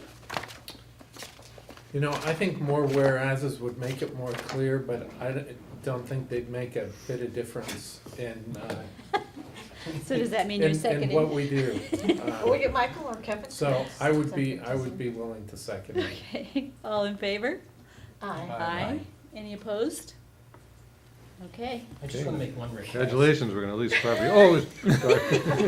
I'd like to just make one request. Sorry, Andrea. We do so publicly state in writing My our head's- intent to have public hearings. Yes, and actually, we'll put in the minutes for It is sure. in the minutes from the last meeting. Oh, good. Mhm.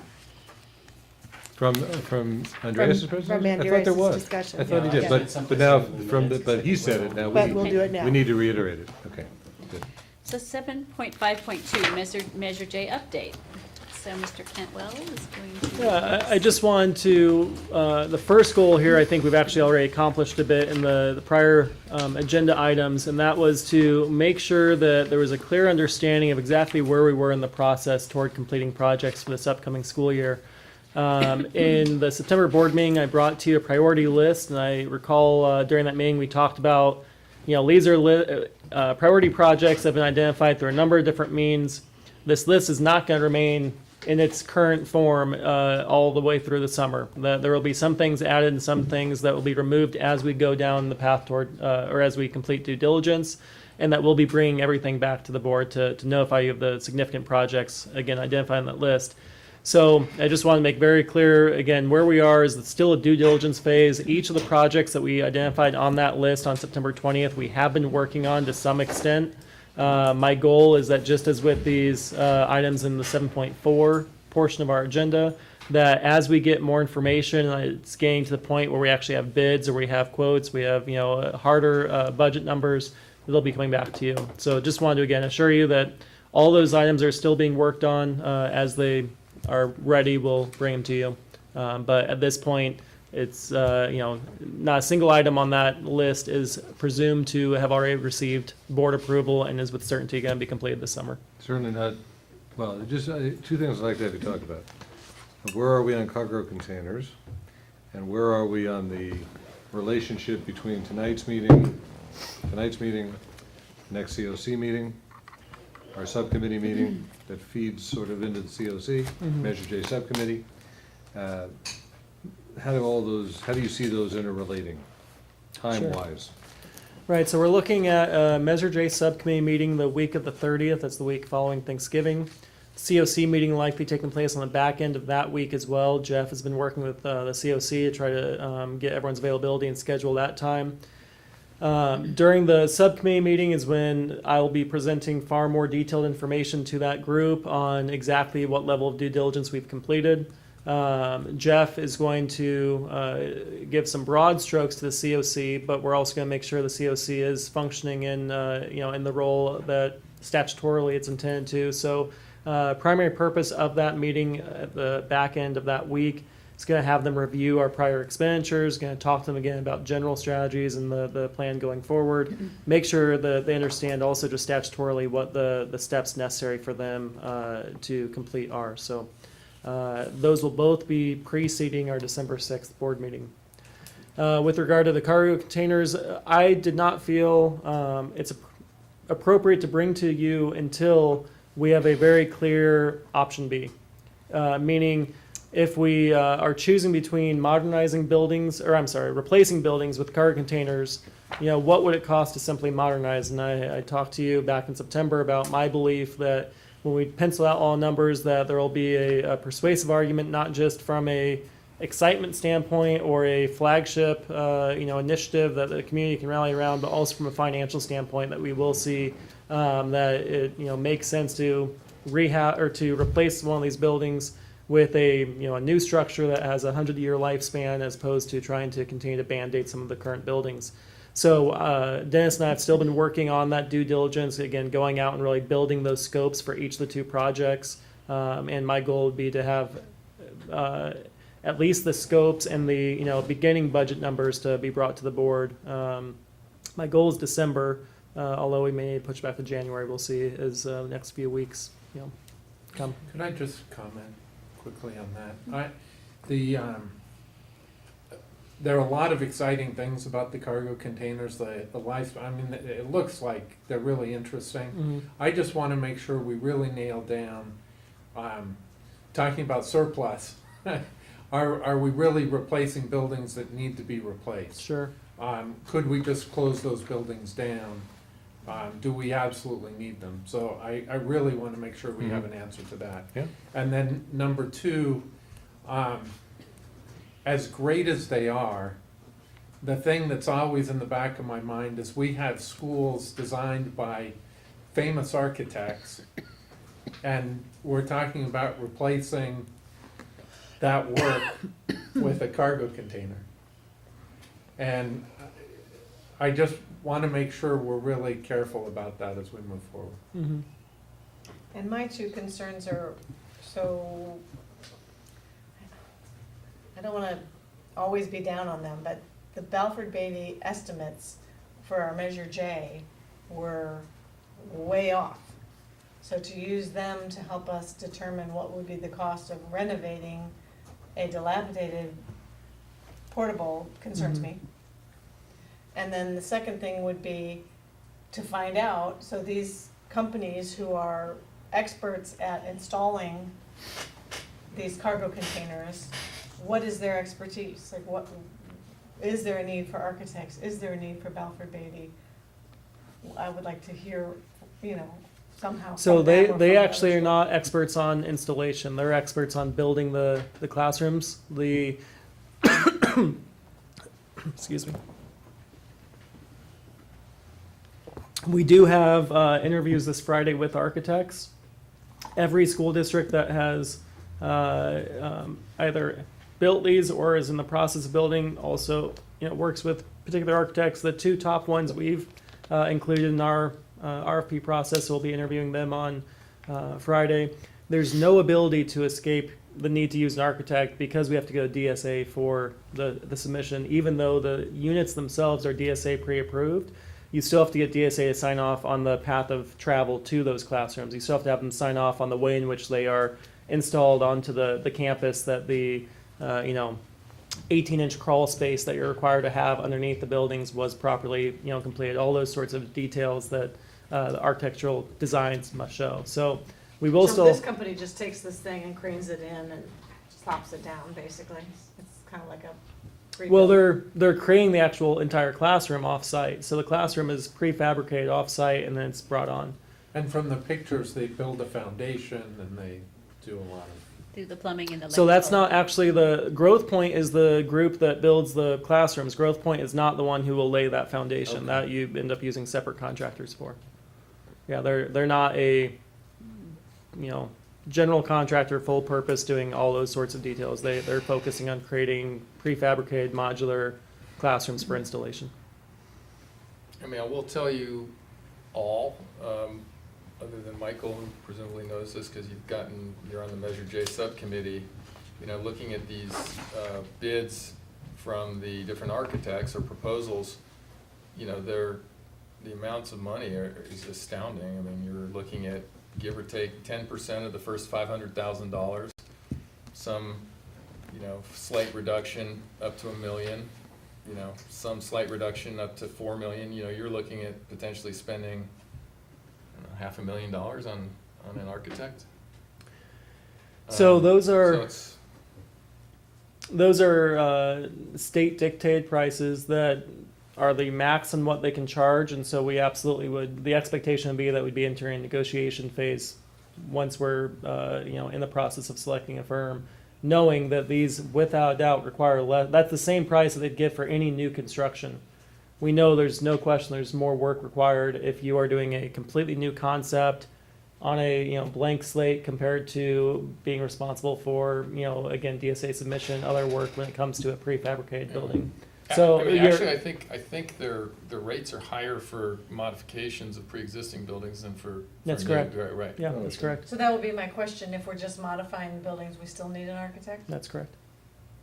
And that's because, So no, one. what I'm saying is like if we're just fixing the roof and the concrete outside the building, what do we need an architect for? So anything that could, so DSA, I mean, I think DSA gets a bad rap often, which maybe I'm the one doing that and I'll probably continue doing that. But their overall purpose is to make sure that anything that's above a student's head is not going to fall on that student or that teacher or that individual coming onto a school campus. So if you're simply replacing like for like on a roof, DSA isn't required. But if you're doing anything to change the structural load on that building, then DSA is required, because once you have DSA sign off, they also are assuming the responsibility if there is a failure. So the district no longer be responsible if the roof caved in because we were using 80-year-old structures and put on too heavy of a HVAC system or. And that's not or- just engineers? Because architects won't do that, engineers will have to do the right, you'll have to have a structural engineer for. That absolutely correct, that they'd be involved, but it's actually DSA is the agency at the state level who ultimately will be responsible and takes that oversight role. There is no counterpart to DSA for structural engineers at the state level. But sorry, then also additional things that they're focused on is accessibility, and so ADA access. So if we are doing a project that rises over a certain level of cost, even if it were just simply replacing, concrete paving, across, sidewalks or parking lots, if it reaches a certain dollar threshold, it could easily fall into DSA purview, and they could require us to expand the sidewalks to a certain dimension, and that the slope is, currently our slopes on a number of our sites are beyond the ratio they permit. So they'd require that we actually do the upgrade to have, the ramp slope the appropriate level, or if there's only chair or, steps, that we have ramps in the places that require it. So all sorts of things that they get involved in that you wouldn't necessarily think of. I think I read in the submissions that these architects are presuming that our ADA compliance is already, already exists with respect to the outsides.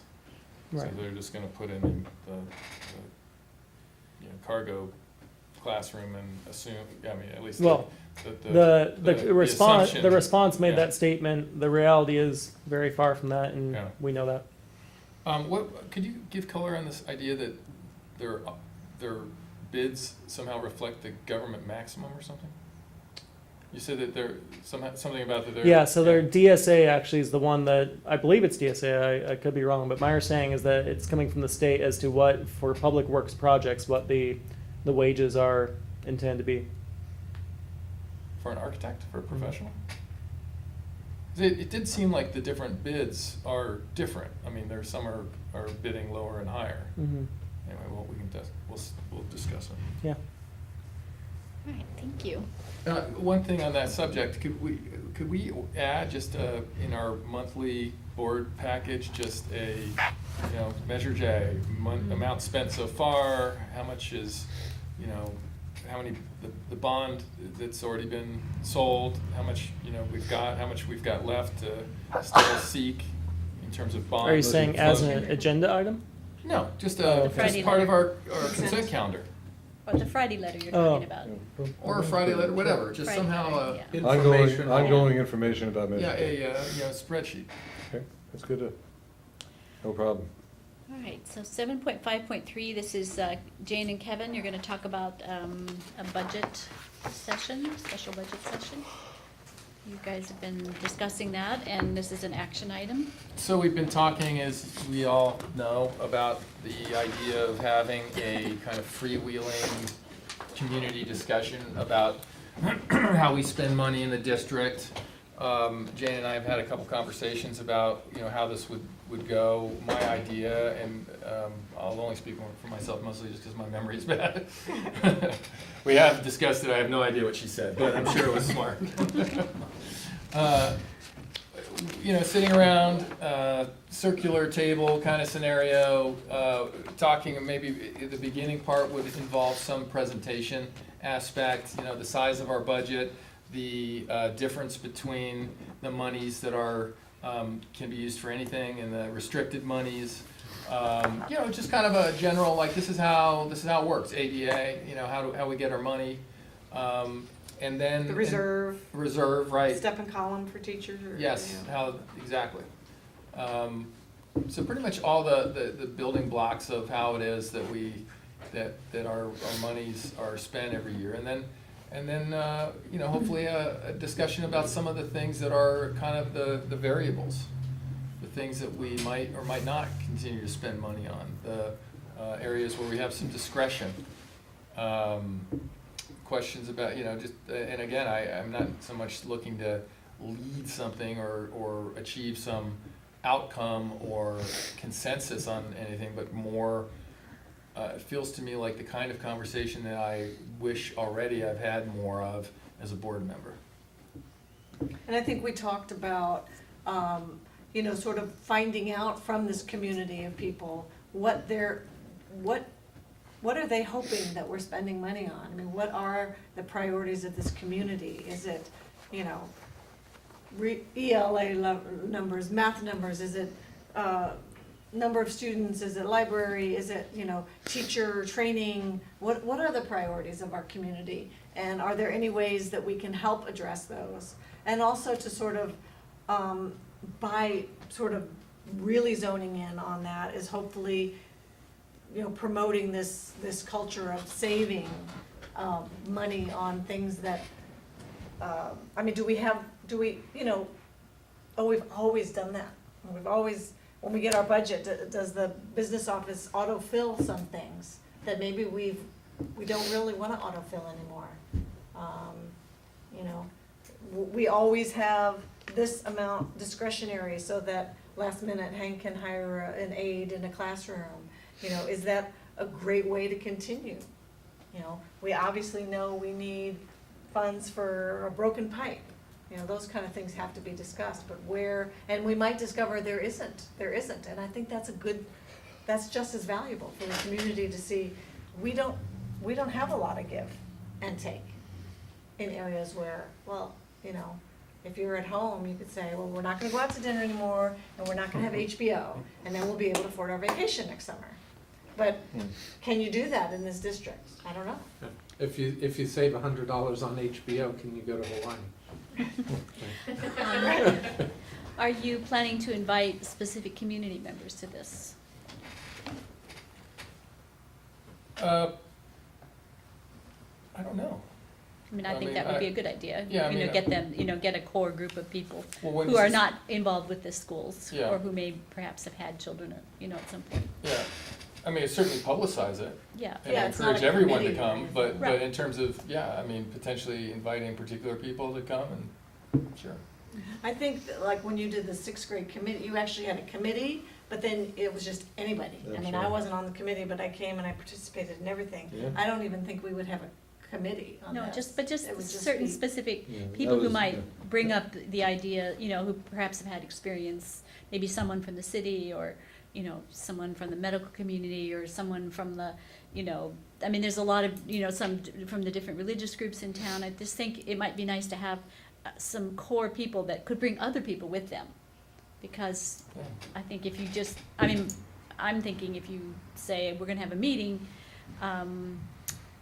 you'd be more likely to get a larger group and a more diverse group if you have specific people you can invite. It's like you're saying to Good me, idea. Kevin, people might not show up for your birthday party. I didn't wanna say You had a that. party and nobody. Sweetheart, have you invited anyone? There you go. But, And we're gonna have a meeting on the budget, it's not gonna draw as many, That's not- you know, it's No, like. No, that's a good idea. Yeah, that is a good. I mean, idea. and actually, you know, have a lot of perspective, Ricky, you know, if you guys were interested in coming, it might be cool, but you might you give not me be. cupcakes. Your facial expression Back to told me food. probably not. Back to I want food. cupcakes. I know what you want. I have a question, Kevin. Angel food cake. Can you learn from the private, there's a lot of private schools in Ohio, and some of them run on much tighter budgets than public schools. Can you learn from them? I'm sure we could. I'm sure I'm not sure that that's, That'd be good people to yeah, invite to something yeah, like that. yeah, it's an interesting idea. And there's a lot of I people know that that work big on those teachers will boards also and. witness it. Mhm. I like the Yes, idea, yeah, again, I do. of focusing on what is the discretionary money. That's very hard to find. And, you know, I've asked about Quite this similar, so before, that's good. and I think that's really important, and I think it potentially, to go to what Jane says, it might be just as important to show how little of it is discretionary, if it turns out that way. You know, I mean, I don't actually know, I know that we have to pay for utilities, and so that's not discretionary. I know we have to pay for water, but other things, I don't know. You know, we talked in terms of looking at doing things differently moving forward in a different context, but it would apply here as well, if it potentially could be done differently for less money.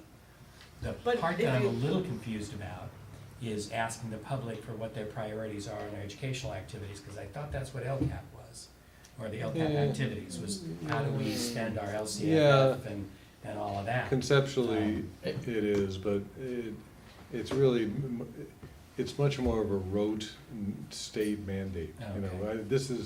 we're talking about something different, I think.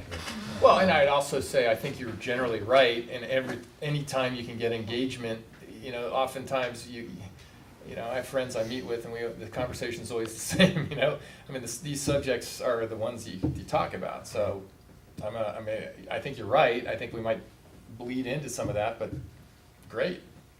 Yeah, I just don't wanna do something Yeah. here that goes a little bit different than where LCAP is. I don't Yeah. wanna create any kind of conflicts in that area. Yeah. See, one of the things that But strikes me. I would definitely be interested in hearing what people have to say. One of the things that always strikes me about this, is not the first time I've heard this conversation, and I'm looking forward to the session or sessions, is the definition of discretionary. Because, so here's what happens. So let's just take that 85% that is aligned, 85% of 25 million or so aligned with people, right? So now you have 15%, and as you were saying, now you take, say, 3.75 million. Okay, so then you start minusing, right? Utilities, et cetera. So now you're going down, 3.75 becomes some number that is sort of discretionary, not related to people. The fact is that a very high percentage, some significant percentage of the 85% is absolutely discretionary, right? It's like what we were talking about in closed session. How much you pay people, how many people do you have? The only thing that almost isn't discretionary is special education. The IEPs drive those people. Other than that, you could have 25, 30, or 35 kids in classes in your district. Right? That's highly discretionary, right? So you can figure out the percentage if you have 35 compared to 25. So that, to me, is really an interesting question. And so when you bring people to the table and you talk about, one thing I would want to do is just show them all the class sizes, right? You've gotten all those. I gave them all to you, back in springtime, I think it was. And then again in the fall, because a couple of them changed. But to me, that would be one of the most interesting conversations is, well, when I was in school, we had 45 kids and we learned. Well, that was when teachers talked, you listened, you took a test, and you moved on to the next subject, right? And they hit you a few times. But I think that's to me, that whole concept of discretionary would really be worth pursuing, because so much is discretionary. Right, I wouldn't take salaries and put it away, and No, that's not or, what it is. well, I mean, Where is our priority? But it might come down to, okay, we always pay the electric bill. Has anyone looked at what it would cost to put some solar panels on, and then we save $27,000 a month? Yeah. We've got a lot of those proposals, Right. And now, of course, there was a big article, in last Friday's Ohio Valley News on Thatcher School. They had put the money up front, $120 million endowment. They probably can afford solar panels. But one of the things, it's an interesting question, because I want to see a report that's 20 years old that would tell me what the payback on solar panels is, because I'm a skeptic. Okay, doesn't mean I'm not going to be here anyway, but I'm a skeptic. But the way in which you pay for services is a very legitimate question. It is. We know we don't have a lot of people providing services, and we've talked. Chuck, grounds, maintenance, we don't have a lot of that. So we pretty much discretionary that down to, about, bare minimum, right? And they do a remarkable job. So I'm looking forward to it. I think the timing is right. Andy being here, for 2 years, so timing's right. His becoming superintendent. We've talked a bit about how the financial management, right, will look when he's superintendent. Could well look different than it does now. I wanted to add too. It's a good time. I think you start to lay the groundwork through transparency and Yeah. information for potentially going to the public, as Dane has talked about, with a bond. Or tax rate. Parcel tax. Tax rate, Parcel, parcel that's what I tax, meant. parcel tax, I'm yeah. sorry. Absolutely. Yeah, the 2/3 one. The 2/3 one, yeah, that one. That one. There's no avoiding that one. Do you have a specific date that you would Yeah, like, you you were think saying would work? January? January. January? January 13th at 7:48. Yeah, you were thinking January. Yeah. Well, would you So- like Kathy to start looking at dates for the 5 of you, including Shelley, in the first, say, second week of January, maybe, kind of thing? Yeah. We have to figure out, I don't know when the board meeting is, but the week other than when the board meeting would be, right? So. Oh, yeah, 'cause we we'll decide do- that in We'll December. do the board meeting dates next month. More I think about it, I wonder if February would be better. I just think that people kind of phase out in the holidays. What about And the then you've got a meeting suddenly that they're not. end of February is End of January, President's, how about? February is President's Week, Yeah. which is Yeah, how sort about of end like of our- January? 24th or That works, yeah, it's a good 31st. week, it's a good week, something like that. Do we have a motion to approve a board study session for sometime in mid to late January? Yeah. I'll move. Do we have a second? Okay, all in favor? Aye. Good, None opposed? Thank you. yeah, appreciate that. Okay, now we have our second reading of the board policies. We have one revision, I believe. Yep, Andy, you. Yeah, so this was, as part of our discussion, I believe, with Thane, asking about the confusion or the appearing lack of continuity between the limits that were set on page 22 and then on page 35 of your board policy materials in relation to what requires an advertised bid. And so what we did was we clarified on page, again, I believe it's 22, that that $15,000 threshold for requiring advertisement is, in agreement with CUPCA, or when it's not subject to the CUPCA limits, it's subject to these limits. Do we have a motion to approve? I'll move to approve. Do we have a second? I'll second. All in favor? Aye. Okay, none opposed. All right. So now we have conflict of interest code. We're asked to adopt this resolution for designated employees and disclosure categories. Any discussion on this? I'll move to approve. I'll second. All in favor? Aye. None opposed? Now, we're gonna set the date of the annual organizational meeting, and this is set for, suggested for December 6th. Any discussion on this? It's the day before my birthday. Seriously, do not make a big deal out of it. Oh, boy. Do we have a motion to approve? I'll move to approve. So, December 6th as the date of the. December Yeah. 6th. Actually, we're gonna have a cake at that party, but not for you. I know, I'm sure. It's for her. Yeah, I know. All You in can have a favor? piece, but All in favor? Aye. Oh, do we have a second? I thought you Did you seconded. second?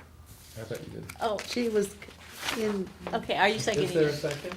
I'm trying to see if Michael will second something. there you go, good. Stuff all night long. All in favor? None opposed, okay. Now superintendent's report. Well, I wrote to you at noon today that, you know, my rule, so the rule still stands. It's 9:05. Therefore, my report is short, but I think very significant. You all know, and I want to thank, I know others of you might have been able to come or not, but I want to thank Jane and Kevin for joining about 10 others at the table, around this table, with some chairs over there, about 9 o'clock yesterday morning. And it wasn't really a conversation, because that would have taken hours. Okay? The point was, though, to have each person there, predominantly principals, some other administrators, Janine Murphy, very important, Rebecca Kirkland representing Jackie Lowe, couldn't be there. The point was to have each person hear each other about how that person was viewing the challenge that emerged November 9th, a little bit on, around the nation. And I did receive, as I told you, quite a few questions, comments from colleagues I've known over the years. That really wasn't why I had the meeting. I had the meeting because I felt it was important for us to be introspective, right? And just decide where we were on the continuum, where we were on the issue of ensuring, as much as you can ever ensure, the psychological, emotional, and perhaps physical safety of our students who felt, fill in the blank, scared, uneasy, threatened, either by what they read or what they heard, or because they are of a particular ethnicity. Anyway, so it was, I told people we'd start at 8:45, we started at 8:50, I told them we'd done by 9:30, we finished at 9:28, so we're right on target. And everybody spoke for a measured amount of time, and then you know the result. The result was, well, I was gonna do it anyway, but I was able to, in the letter, as opposed to just my pontificating, right, which superintendents have the right to do if they want to, I felt much better and really much more representative by writing the letter the way I did, being able to reflect on the meeting that we had, and saying not only they had the meeting, but that it was an undeniable theme around the table that we have done a pretty wonderful job of meeting the needs of our students over the last, particularly 4 to 5 years, with Janine's leadership, with the principals, with the teachers, and support staff. And, you know, I just felt outstanding about that, because, you know, I'd love to have high test scores, and I was happy about this year's results, but ultimately, the primary job of the superintendent is to be sure that the settings in which the students come to school are safe. Mm-hmm. Number one. And that means a lot, all kinds of safety, right? So, you know, I felt very good about it. I conversed with a few people, 1 or 2 people around this table. There was absolutely not 1 ounce of political conversation, except one, where I indicated, because I've studied and taught it, that it is the norm, and hopefully this would cause some people some comfort, it's the norm that whoever wins the election, either between election day when you win and inauguration day when you start, or between inauguration day when you start and 100 days later, or both, that many of the positions you took or walked back. Many, like, I don't remember saying that. Did I say that? Well, sort of, yeah, you did. Well, but I didn't, And so, whether it's, Lyndon Johnson or Ronald Reagan or Donald Trump, it's the norm to do that. And in Mr. Trump's case, I think he would be the first one to say, I have not been a politician. I make deals, and one of the ways you make a deal is to take you said the thing, which I thought was very poignant. You take a somewhat strident position at the outset, knowing that you're not going to end up there, right? So then you purposely construct a less strident position so the person with whom you're making the deal feels like he won something, right? That's it. So that was the only political part of the conversation. So I would just say now, a day later, a day and a half later, that I was very pleased to write the letter that I did. I've gotten some nice feedback. I'm certainly not the only one who's written a letter like that. In fact, I would say, I don't know, by tomorrow or Thursday, I'll bet you 2/3 of the superintendents in the county will have written something like that. And I know if you look in the Sunday Ventura Star, that there's a quite well-done letter that Stan Mantooth wrote, because he sent it out. So I continue to be extremely impressed, not just with VCOE, but the superintendents in this county, many of whom are new. I mean, I'll tell you that Penelope de Leon, is that right? Was the new superintendent of Oxnard High School District. First superintendency, she had the biggest challenge. They were, they've been marching there every day since Wednesday, I think, in some form, and she took it right on, and it was like, she'd been doing it for 10 years. So very impressed with the new superintendents. I think, Andy, you'll be joining a first-rate group. So that's it. That's what I want to talk about. All right, thank you. Where is this letter? I'll send it to you. Okay. I'll send it to you. It's As a not- parent. Actually, wait a minute, I'll give it to you. It's going public. Oh, yeah, absolutely. It's in the back of the room. Yeah, absolutely, yeah. Oh. It's, all the parents will get it, we'll put it on the website, and I think Andrew's either gonna put it in verbatim or quote from it. Oh. It'll be pretty widely known. Do we have any items for future agendas? There's one thing, and I'm not sure if it's appropriate, but, the proposition that we're turned bilingual education. I read that and I immediately thought, so we've had some issues about that recently. And I thought it might be interesting to hear what our thoughts are in terms of how we might change as a result of that. Okay. Yeah, it's an interesting point. Andy and I were talking about that a little bit earlier, not necessarily focused on Miners Oaks, but that was one of the potential things that came up, right? To have it be viewed as a unique opportunity. Yeah, Could be exactly. a language immersion school. That kind of That thing, could be so really there's nice. that option is clearly more viable now than it was a week ago, yeah. All right, so for the consent calendar, I want to thank Food for Thought for buying compostable trays. Yay! Yay. For the district.